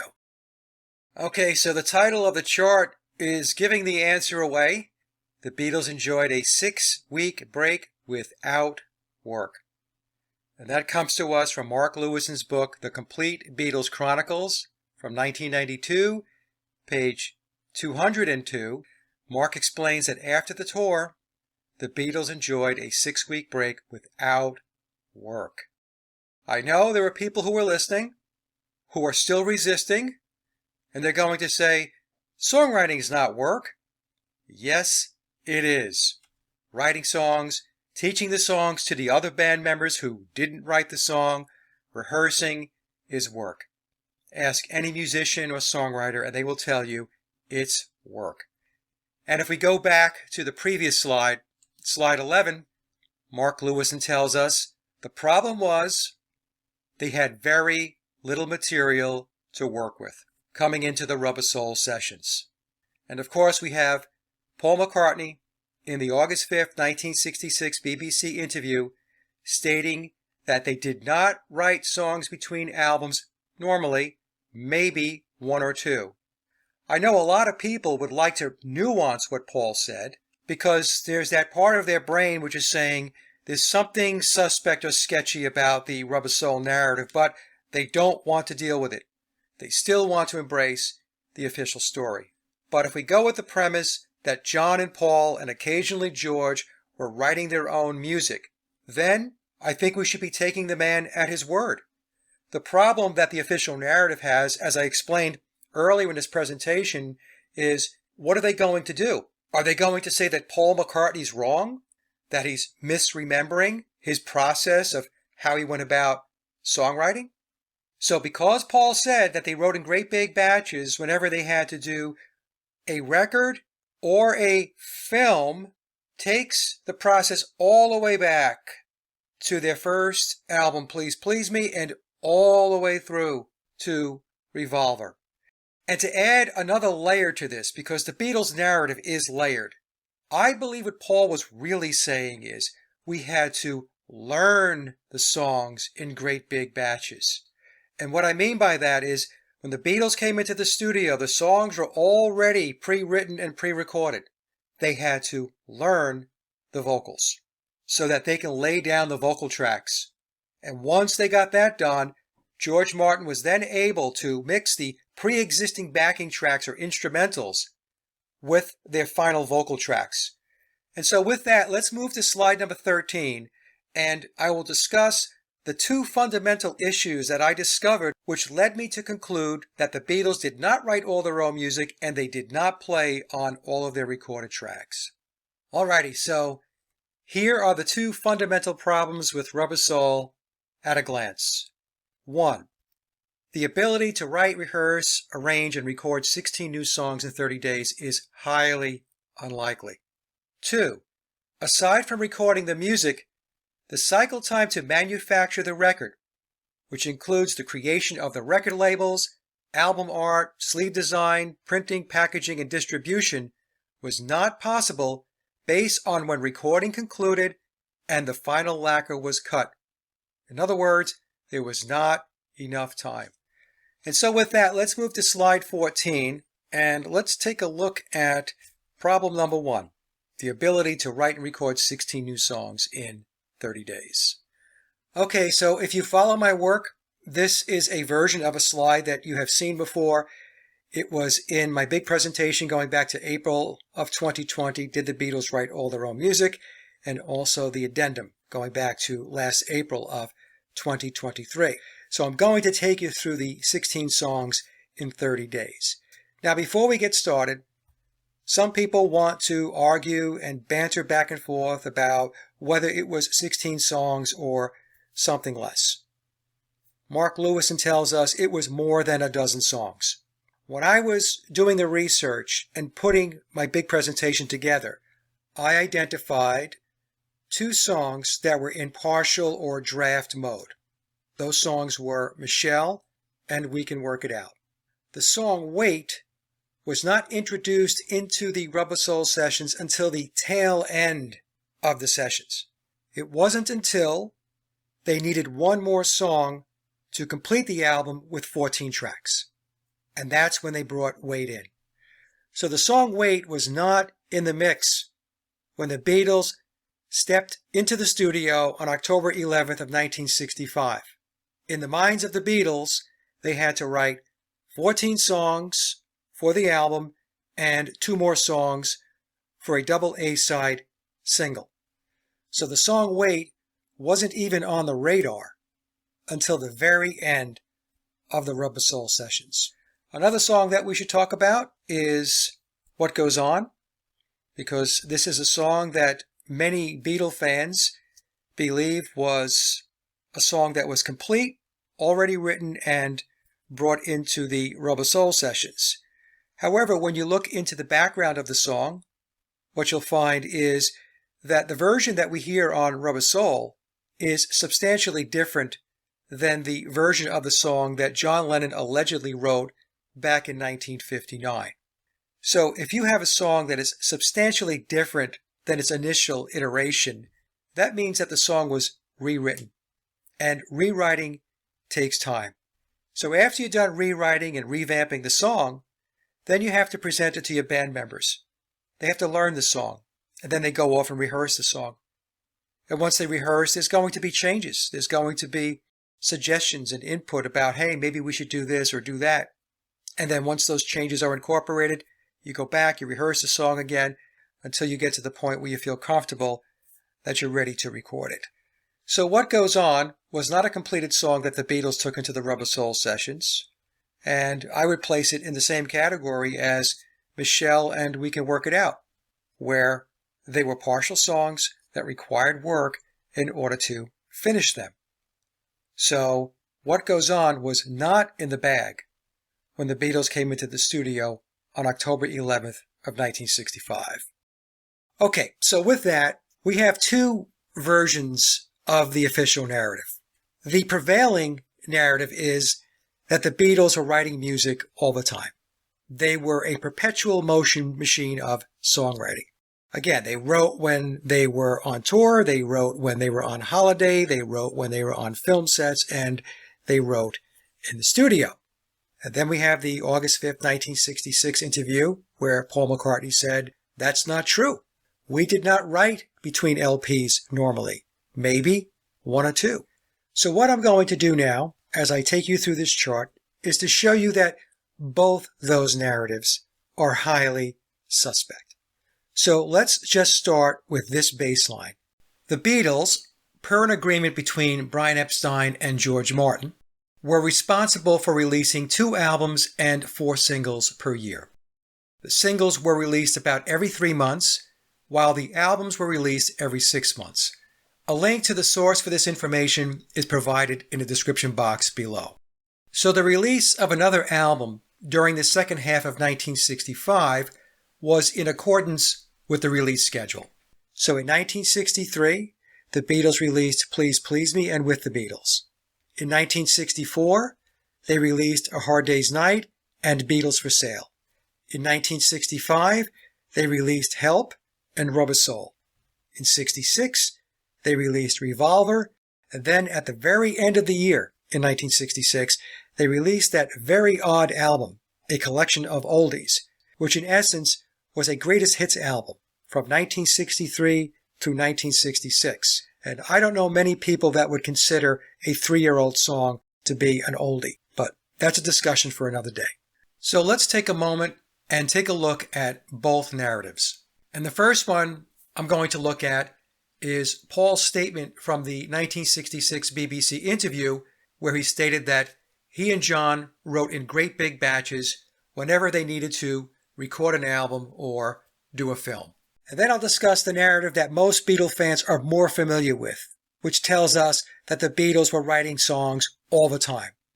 The perpetual motion machine of songwriting. But let's first focus on Paul's statement that they wrote in great big batches and logic through why that approach would be unacceptable. The primary reason is because that approach introduces a tremendous amount of risk into the recording sessions. And what is that risk? It's the risk that the album doesn't get done. The official narrative tells us that the Beatles are operating within a 30-day window. It's finite. And they're coming into the studio with essentially no material. So this is a very high-risk endeavor. There are no guarantees that this record's going to get done. And we would have to believe that EMI and George Martin are okay with this approach. Basically, flying by the seat of their pants and throwing the Hail Mary and hoping you get a touchdown. There is no way that EMI and George Martin are leaving this to chance. So the premise that they're writing, rehearsing, and recording the songs within a 30-day period of time and they came into the studio with basically a blank sheet of paper is nonsense. This is why I said earlier that when Paul McCartney said that they wrote in great big batches, what he was really telling us by using the Masonic technique of masterfully speaking is they had to learn the vocals in great big batches so that they can record them. And this will become clearer as I take you through the data. But before I do that, let's swing back to the other narrative regarding this songwriting. And that's the narrative that most Beatle fans are familiar with. The Beatles were writing all the time. So we know the Beatles were obligated to release 2 albums a year. And according to the They Wrote All the Time narrative, there were no major issues with writing songs to complete the 5 albums before Rubber Soul. And yes, the preceding albums, aside from A Hard Day's Night, contained cover songs. However, even with the covers, the Beatles were still able to write 8 original songs for Please Please Me, 8 for With the Beatles, 13 for A Hard Day's Night, which were all originals, 8 original compositions for Beatles for Sale, and 12 originals for Help. So, even with the hectic schedule that they carried from 1962 through 64 and into 65, with their live gigs, including their BBC appearances, tours, films in 64 and 65, recording 2 albums a year in 63 and 64, and then the Help album in the early part of 1965, they still found time to write songs because we are told they were writing all the time. Yet they came into Rubber Soul, their 6th studio album, with basically no songs. So the key question is, what the heck happened with Rubber Soul? Why were John and Paul not ready with songs? Why did they walk into the sessions with essentially no backlog of music? Was there a massive breakdown in communication? It's not like they didn't know that they were on the hook for a second album in 1965, because they had to do it in 1963, and they had to do it in 1964, and they completed the first album for 1965, Help, earlier in the year. And what about Brian Epstein, who is portrayed as being very meticulous, dotting his I's and crossing his T's? Did he not reach out to Paul and John and the rest of the band and ask them how they were coming along with the songwriting, because we have a second album due toward the end of the year and we're going to need 12, 14, or 16 songs? Brian wasn't managing them or keeping tabs on how they're progressing? And what about George Martin? Are we to expect that George Martin wasn't speaking to Brian Epstein or even the Beatles themselves, also asking the question, how are we coming along with the songs? Because I've got studio time booked later in the year, and we're going to need 16 songs, lads. 14 for the album and 2 more for a single. So for Rubber Soul, it appears that everyone nodded off and went to sleep after the recording of Help. What I'm going to show you is they did not come in empty. The songs were pre-written by outside songwriters and pre-recorded by session players. So when the Beatles came into the studio on October 11th, their job was to learn the vocals in great big batches. And that batch meant 14 songs for the album and 2 songs for the single. So with that, let me step you through the chart. I'll cover the chronology of when the songs were recorded, start to finish, the elapsed days, starting with when the Beatles entered the studio on October 11th, the number of takes for each song, as well as other activities that took place during the 30 days. And once I break it down, I'm hoping that it becomes obvious that both narratives are highly suspect and that something else was going on with the recording of Rubber Soul. Okay, so let's focus on the right-hand side of the chart, and I'm going to try to move through this as quickly as I can. What I did was to break down the Rubber Soul sessions by month. We have October and November, and we know that the Beatles came into EMI Studios on October 11th of 1965, and they came in with essentially no backlog of music. So they come in on October 11th, and the very next day, on October 12th, they finished recording Run for Your Life. And they did that in 5 takes. So Run for Your Life had to be written, learned by the other Beatles so that they knew how to play the song, and then rehearsed to the point where they were ready to record. So all of that took place within 24 hours. And when you see an asterisk next to the song, that means that recording began and concluded on the very same day. So on October 13th, 2 days in, the Beatles nail Drive My Car in 4 takes. Now, the number of takes is going to be a very important variable with regard to the believability factor of the official narrative. And I'll get to that in a moment. On October 16th, 5 days in, the Beatles finished Day Tripper in 3 takes. On October 18th, 7 days in, they finished If I Needed Someone, and they did that in 1 take. On October 21st, 10 days in, they finished recording Norwegian Wood, and they did that in 5 takes. Now, I'm not going to go through every song. You can pause the video and you can take a look at the data yourself. But the rate and pace in which these songs are being knocked out is completely unrealistic.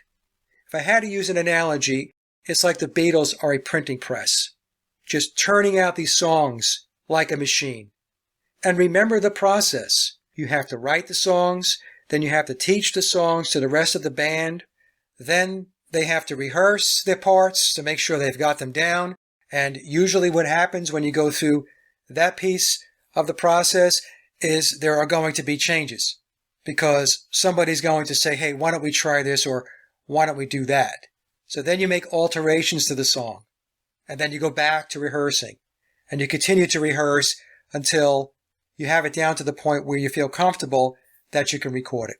The other problem with this rate and pace and the progression of this songwriting is that it says that everything that the Beatles started, they finished.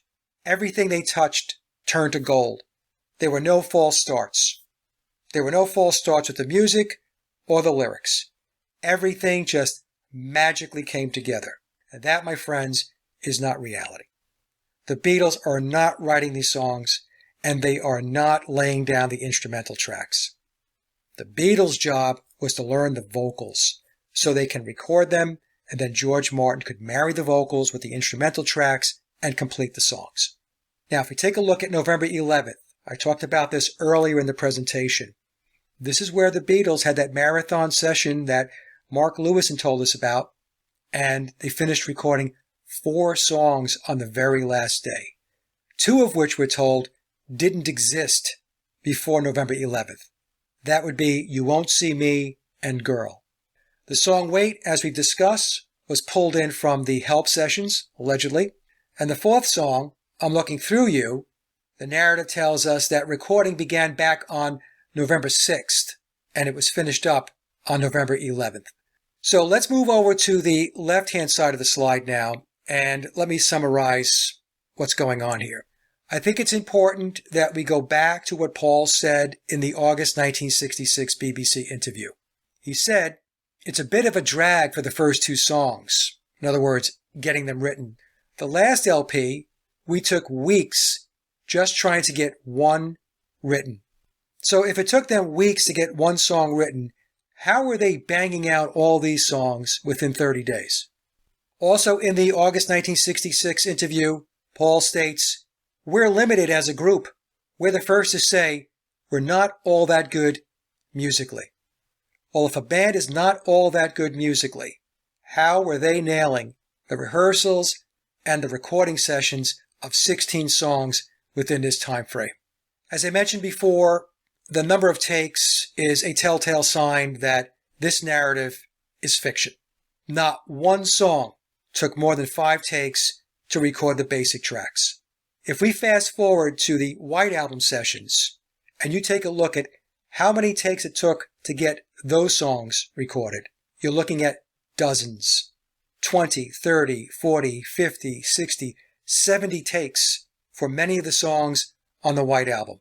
So a logical question to ask is, if the Beatles had all of this recording prowess back in 1965 for Rubber Soul, what happened 3 years later during the White Album sessions? How did they go from recording songs in 5 takes or less for Rubber Soul to recording songs for the White Album that took dozens and dozens of takes? There were 6 days during the 30 days when no recording was scheduled. One of the 6 days was due to fan club obligations that they had to attend to. There were 2 days where mixing took place. There was 1 day when they stepped out because they received their MBEs. And there were 2 days tied up with a TV show. So we already started with a very compressed timeline of 30 days, and now it's down to 24 at best. So if we go to the yellow highlighted box, in October, 8 songs were recorded in 18 days with a total of 28 takes for all songs. That's an average of 3.5 takes per song. In November, the remaining 8 songs were recorded in 13 days with a total of 14 takes, half the number of takes it took them to record 8 songs back in October. And that represents an average of 1.8 takes per song. It's not believable. This is not reality. So from October 11th through November 11th, the Beatles were able to nail 16 songs in a total of 42 takes, which is an average of 2.6 takes per song. 8 songs were started and completed on the same day. That's the asterisk I noted earlier. 4 songs were completed on the very last day, on November 11th, and I took you through that. Okay, so let's move to slide number 15 now, and let's talk about the manufacturing process to get a record out the door. Okay, so let me walk you through the manufacturing process. And this is an overview. I go into greater detail in my big presentations. Did the Beatles write all their own music and the addendum? And the links will be down below in the description box. So what I did was to break this chart down into 3 parts. Part 1 is November 11th through the 16th, where recording ends. George Martin does the final editing. The songs are mixed down. The run times are established. And the sequencing is completed. And as I take you through this, you're going to see that the sequencing piece of this presents a very big problem for the Rubber Soul narrative. Now, the cycle time to manufacture an album, going back into the 1960s, was 2 months or more, so 8+ weeks. And the starting point for the 8 weeks is when the final lacquer is cut. In the case of Rubber Soul, the first mono lacquer was cut on November 17th of 1965. And EMI needed to get Rubber Soul out into the retail outlets by December 3rd of 1965. So from November 17th, when the first mono lacquer was cut, to December 3rd is 17 calendar days. Yet the typical cycle time, as I just mentioned, is 8 weeks or more. So we'll just use 8 weeks for the sake of argument. That's 56 calendar days. So George Martin and EMI took 56 days down to 17. That's a cycle time reduction of 70%. So the question to ask is an obvious one. How were they able to do that? Now, what I did in my presentations to give George Martin and EMI the benefit of the doubt that they would pull out all the stops to get Rubber Soul out to retail by December 3rd when the mono lacquer was cut on November 17th was to say that maybe they can do this in 6 weeks. And 6 weeks represents 42 calendar days. So George Martin and EMI still took the cycle time down by 60%, 42 days down to 17. And the question still stands, how did they do that? Now, for those of you who haven't watched my big presentations and are asking, how do I know the cycle time? It's because when I was researching, did the Beatles write all their own music leading into April of 2020 when I released it, I was working with a source who has been in the music industry for decades, and they are very familiar with the vinyl pressing process. So this person told me that starting from when the lacquer is cut, the final lacquer, it's a 2-month or better process. And so I asked, well, what if EMI did everything they could to expedite the process? What would be the minimum amount of time to get that record out of the plant and into the stores? And he said 6 weeks. In fact, they told me that the drying time alone for the ink on the album art and the sleeves took a week. So if it takes a week for the album art to dry before it can be handled, and the cycle time was reduced from 8 weeks or 6 weeks down to 17 days, and 7 of those 17 days required that the album art dry, you can see that there's a problem with the story. So let me take a moment and break the 6 weeks down for you. And again, I'm going with 6 weeks because I wanted to give George Martin and EMI the benefit of the doubt. That because the release of Rubber Soul in time for the Christmas buying season for EMI, because there's lots of money involved, that they were going to do everything they possibly could to get at least the initial batch of pressings out into retail. So we know for a fact that they were able to get at least some volume of records out to the stores by December 3rd. And that's what I refer to as the initial batch of pressings. And so they were able to do that in 2 weeks. So we subtract the 2 weeks from the 6 weeks and we're left with 4 weeks. Now the 4-week period of time in that 6-week cycle time takes place before the records can be pressed. So what happens in that 4 weeks? Well, they have to design and create the labels and the album sleeves. Then the labels and the sleeves have to be proofed. And once they're approved, it goes to printing. And when I talk about the labels, I'm referring to the center labels of the 33 RPM record. And then the album covers and the labels are sent to the plant. So it all seems very straightforward. But here's the problem, and it's a very big problem for the Rubber Soul narrative. The printing of the center labels and the album jacket cannot begin to be printed until the sequencing of the songs is completed. And the reason for that is because the center labels of the vinyl record contain the names of the songs in sequence or in the order they will play on the record. And the back cover of Rubber Soul, like the back cover for just about any record, also contains the names of the songs in the order in which they will play on the record, side A and side B. George Martin did not complete the sequencing until November 16th. And then the very next day, on the 17th of November, we're told that the final lacquer was cut for the mono version of Rubber Soul. Well, if the sequencing of the songs was not finalized until November 16th, then how are the records going to be pressed on the 17th or the latest, November 18th? Because we have to remember that the center labels, which contains the name of the songs in sequenced order, are adhered to the vinyl at the same time that the record is being pressed. So that means the center labels and the album jackets had to be in-house prior to when the records were going to be pressed. There was no way that if the sequencing was done on the 16th of November, that George Martin and EMI had the ability to turn around thousands of center labels and thousands of album jackets within a day in order to start pressing the record either on the 17th or the 18th of November. Because again, the center labels are adhered to the vinyl record at the time of pressing. And once the records are pressed, they are packaged with the sleeves immediately. So the center labels and the album jackets had to be in-house and ready to go before the pressing of Rubber Soul commenced, which was either sometime during the 17th of November or the latest the next day, November 18th. So this tells us that the process to print the labels and the album jackets had to have begun weeks before November 17th. And with the process beginning weeks before the 17th of November means that the names of the songs, the run times, and the sequencing of the songs was already known weeks before.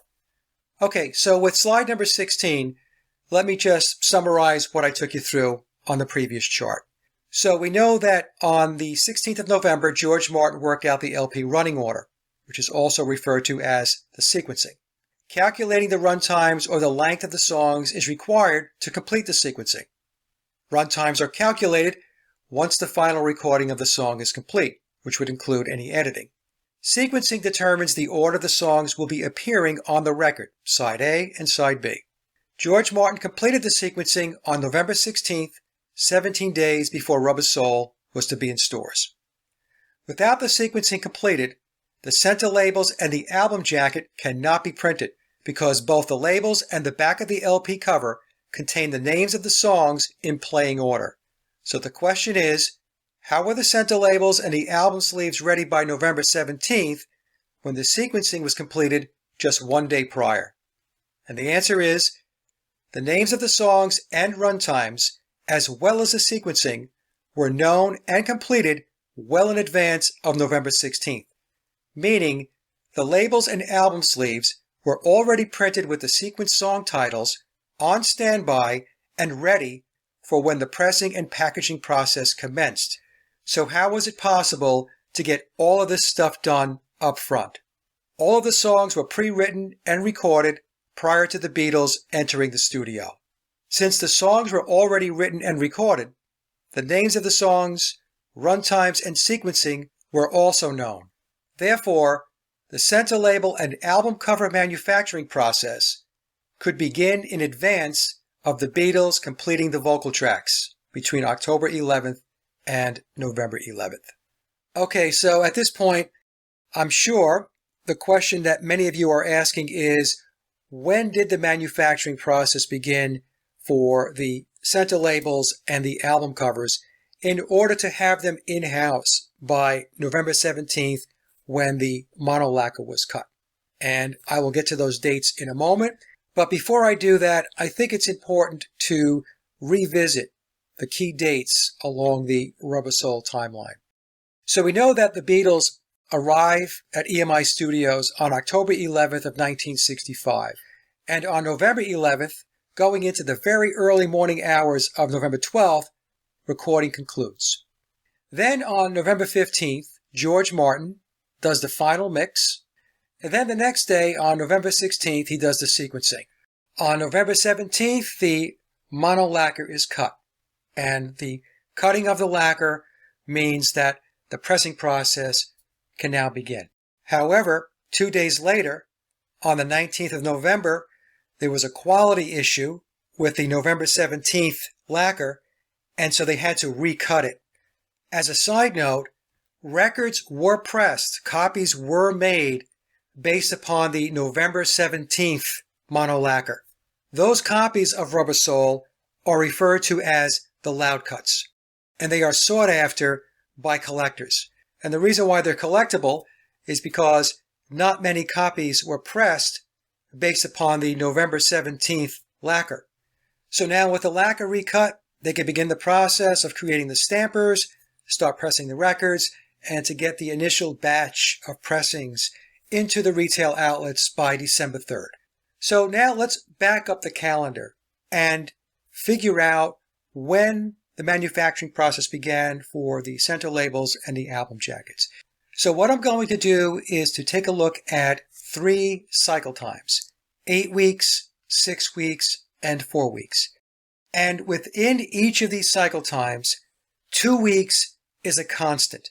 And the reason why 2 weeks is a constant is because we know that between November 19th, when they had to recut the mono lacquer, to December 3rd, when they had to have Rubber Soul in stores, they were able to get the initial pressings of the record out. And from November 19th to December 3rd is 14 days or 2 weeks. If we go back to November 17th, when the first lacquer was cut, that's 16 days. Now, November 17th is an important date because even though there was a quality issue and they had to recut the lacquer, that was the deadline. That was the day they were shooting for to get the lacquer cut so that they can begin pressing the record. So if we look at the 8-week cycle time and we back out the 2 weeks for pressing, that says they had 6 weeks to get the center labels and the album covers manufactured and in-house by November 17th. The 17th was a hard stop. That was the day that they had to get the mono lacquer cut so that they can begin the pressing process in order to get the records in stores by December 3rd. And even though EMI recut the lacquer 2 days later, on November 19th, they still pressed records based upon the first lacquer of November 17th. And how do we know that? Because the loud cut version of the album exists. So if we go back to the 8-week cycle time, knowing that 2 weeks is dedicated to getting the initial pressings of Rubber Soul out, that says 6 weeks was dedicated to creating and delivering the center labels and the album jackets, which means the process started on or around October 8th in order to ensure that the center labels and the album jackets were in-house by November 17th. Now, if we drop down to the 6-week cycle time, which is the expedited process, and we apply the same criteria, that says that 2 weeks is dedicated to getting the initial pressings out to the stores by December 3rd. That leaves 4 weeks to manufacture the center labels and the album jackets and have them in-house no later than November 17th. And that means the process would have started on or around October 22nd. Then what I did was to create a super expedited cycle time of 4 weeks. And again, we have to take 2 weeks out for the pressing process. That leaves us with 2 weeks for the manufacturing of the center labels and the album jackets. And the 4-week cycle time says that they would have had to start the manufacturing process on or around November 5th. Now, at that point in the studio, the Beatles still had 6 songs to record. So no matter which scenario we look at, whether it be 8 weeks, 6 weeks, or 4 weeks, in each case, the names of the songs, the run times, and the sequencing had to have been known. Otherwise, the final center labels and the final album jackets could not have been delivered on or before November 17th. So what this means is if the names of the songs, the run times, and the sequencing were already known, because otherwise you couldn't create the labels and the jackets, that means that the songs were pre-written and pre-recorded. So while the Beatles were in the studio recording the vocal tracks, the process of creating the final center labels and album jacket was well underway. With an 8-week cycle time, it says that the process started on October 8th, 3 days before the Beatles entered the studio. A 6-week cycle time says the process began on or around October 22nd. And the 4-week process, as I just mentioned, would have started on or around November 5th. So there is no way the manufacturing process, whether it be 8 weeks, 6 weeks, or the super expedited time frame of 4 weeks, began once the sequencing was decided and the lacquer was cut. Because if they did start the process, let's say on November 17th when the lacquer was cut, there is no way Rubber Soul would have been in stores on December 3rd. Now let's take a look at when Rubber Soul would have been in stores if the manufacturing process began right after the sequencing of the songs was finalized and the lacquer was cut. So at the top of the chart, you see a finger pointing to the numbers 7 and 8. Number 7 is the timeline at 6 weeks. So if the process began on November 17th when the mono lacquer was cut, then Rubber Soul would have been in stores on December 29th, after Christmas. The 8-week cycle time would have put the release in stores on January 12th. The 4-week scenario would have put Rubber Soul in stores on or around December 15th, which is 2 weeks beyond December 3rd. And obviously EMI decided that December 3rd was the date in order to capitalize on the Christmas buying season. We talked about how the lacquer was originally cut on the 17th and then it had to be recut on the 19th. And here's the reason why the lacquer had to be recut.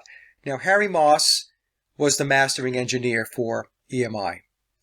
Shortly after the production run, EMI decided that Moss had cut the album too loud and ceased production. After Moss recut the mono lacquers on November 19th, new metal parts were made and the pressing of the album resumed. Okay, so that's a little history behind the loud cut. If we go to the bottom left-hand side of the chart, let me take you through some time frames to get a feel for how short and how compressed the timeline was. So from the end of recording on November 11th to the release of Rubber Soul on December 3rd, 22 days. From the final mix on November 15th to December 3rd, only 18 days. From when the sequencing was finalized on November 16th to December 3rd, 17 days. From when the original lacquer was cut on November 17th to December 3rd, 16 days. And from when the lacquer was recut on November 19th to December 3rd, only 14 days. So what this is showing is a significant level of time compression within the process, which takes us back to there had to be something going on prior to the Beatles coming into the studio. And that something else is the songs were already written and they were pre-recorded, and therefore the names of the songs, the run times of the songs, and the sequencing was already known. And because of that, George Martin and EMI were able to begin the process well in advance of the Beatles finishing up recording. And the Beatles were not writing the songs, they were not recording the songs. What they were doing for that 30-day stint for Rubber Soul was learning the vocals in great big batches and then recording them. So George Martin could take the final vocals and mix it down with the instrumental tracks and bring the songs together. So with that, let's move to slide 19 and I will summarize the process. Okay, so how did Rubber Soul really work? And I concluded this was the template that was used throughout the Beatles' timeline, but especially during the 1962 through 1966 period. So from Please Please Me through Revolver. So from January 1st through October 10th, the Beatles were finishing up their Christmas shows from the prior year. They recorded the Help album, they did the Help film, and they also had their European and US tours. So while the Beatles were doing all this, George Martin behind the scenes was getting the songs written, arranged, recorded, and mixed.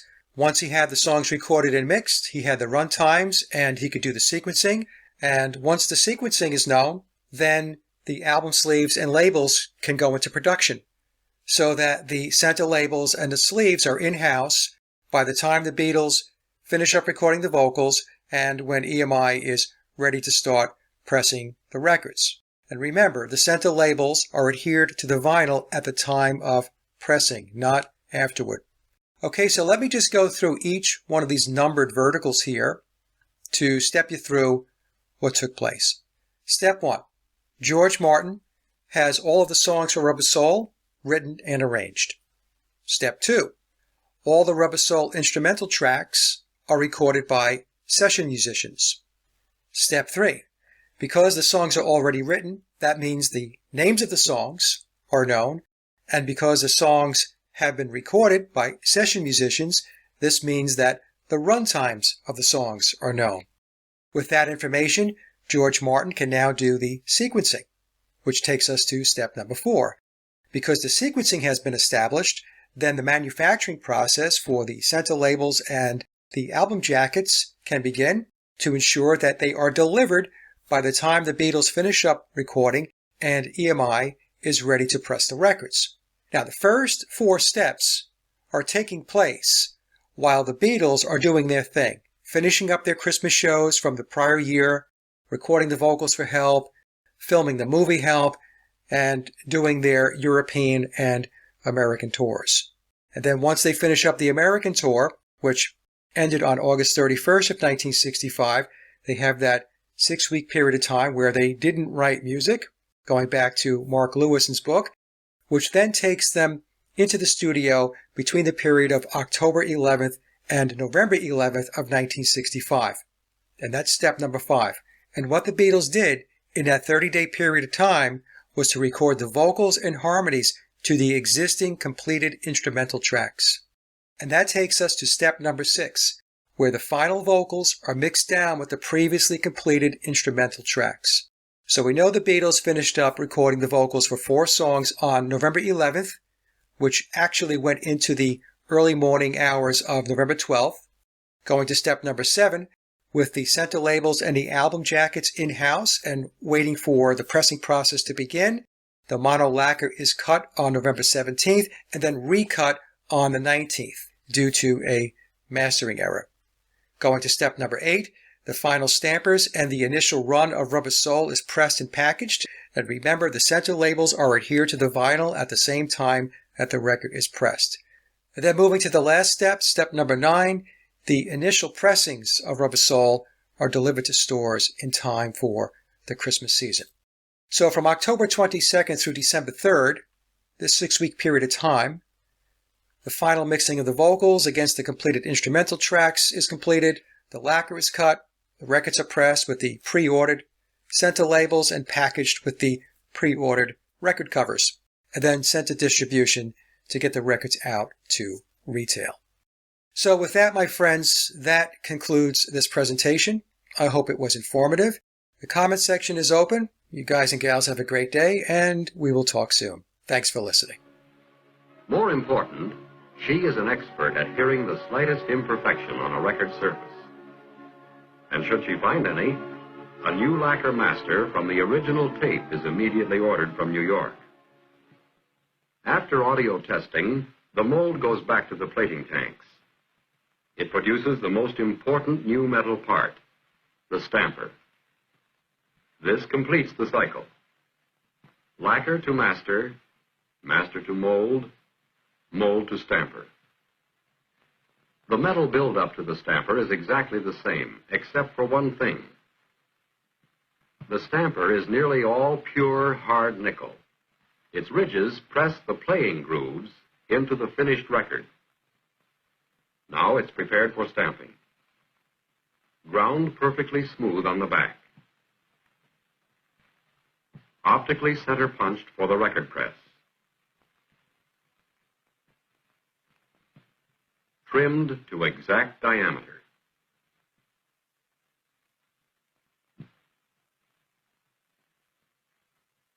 And coined, given a formed edge to grasp the stamping die securely.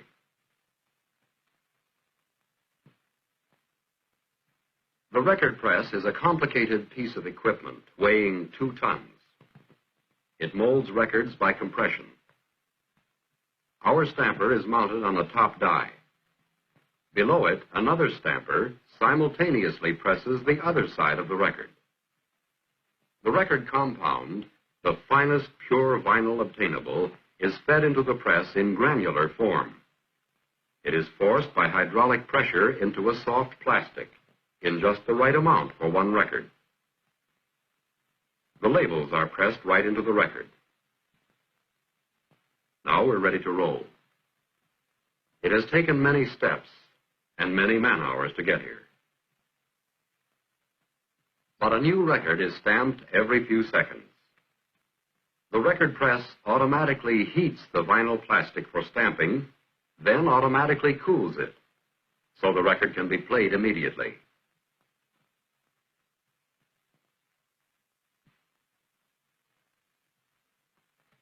And here's the first long-play copy of Romeo and Juliet. A collector's item? No. The first pressing is always carefully inspected for everything from the correct serial number to perfect centering. Then, still another playback test.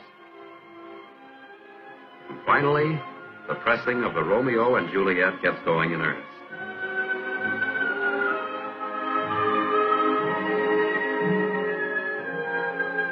And for those who prefer the 45 extended play version, and for the millions of teenagers anxiously awaiting the latest pop hit, an ingenious machine turns them out automatically. It places its own labels, feeds itself the vinyl compound, removes its own records, and stacks them already trimmed. And for the fast-growing legions of tape enthusiasts, equally ingenious machines turn out duplicate copies at 4 times the playback speed to save time, and backwards to save rewinding. And no matter what your taste or preference in music, in the packaging area you discover unlimited variety, the finest in sound and performance.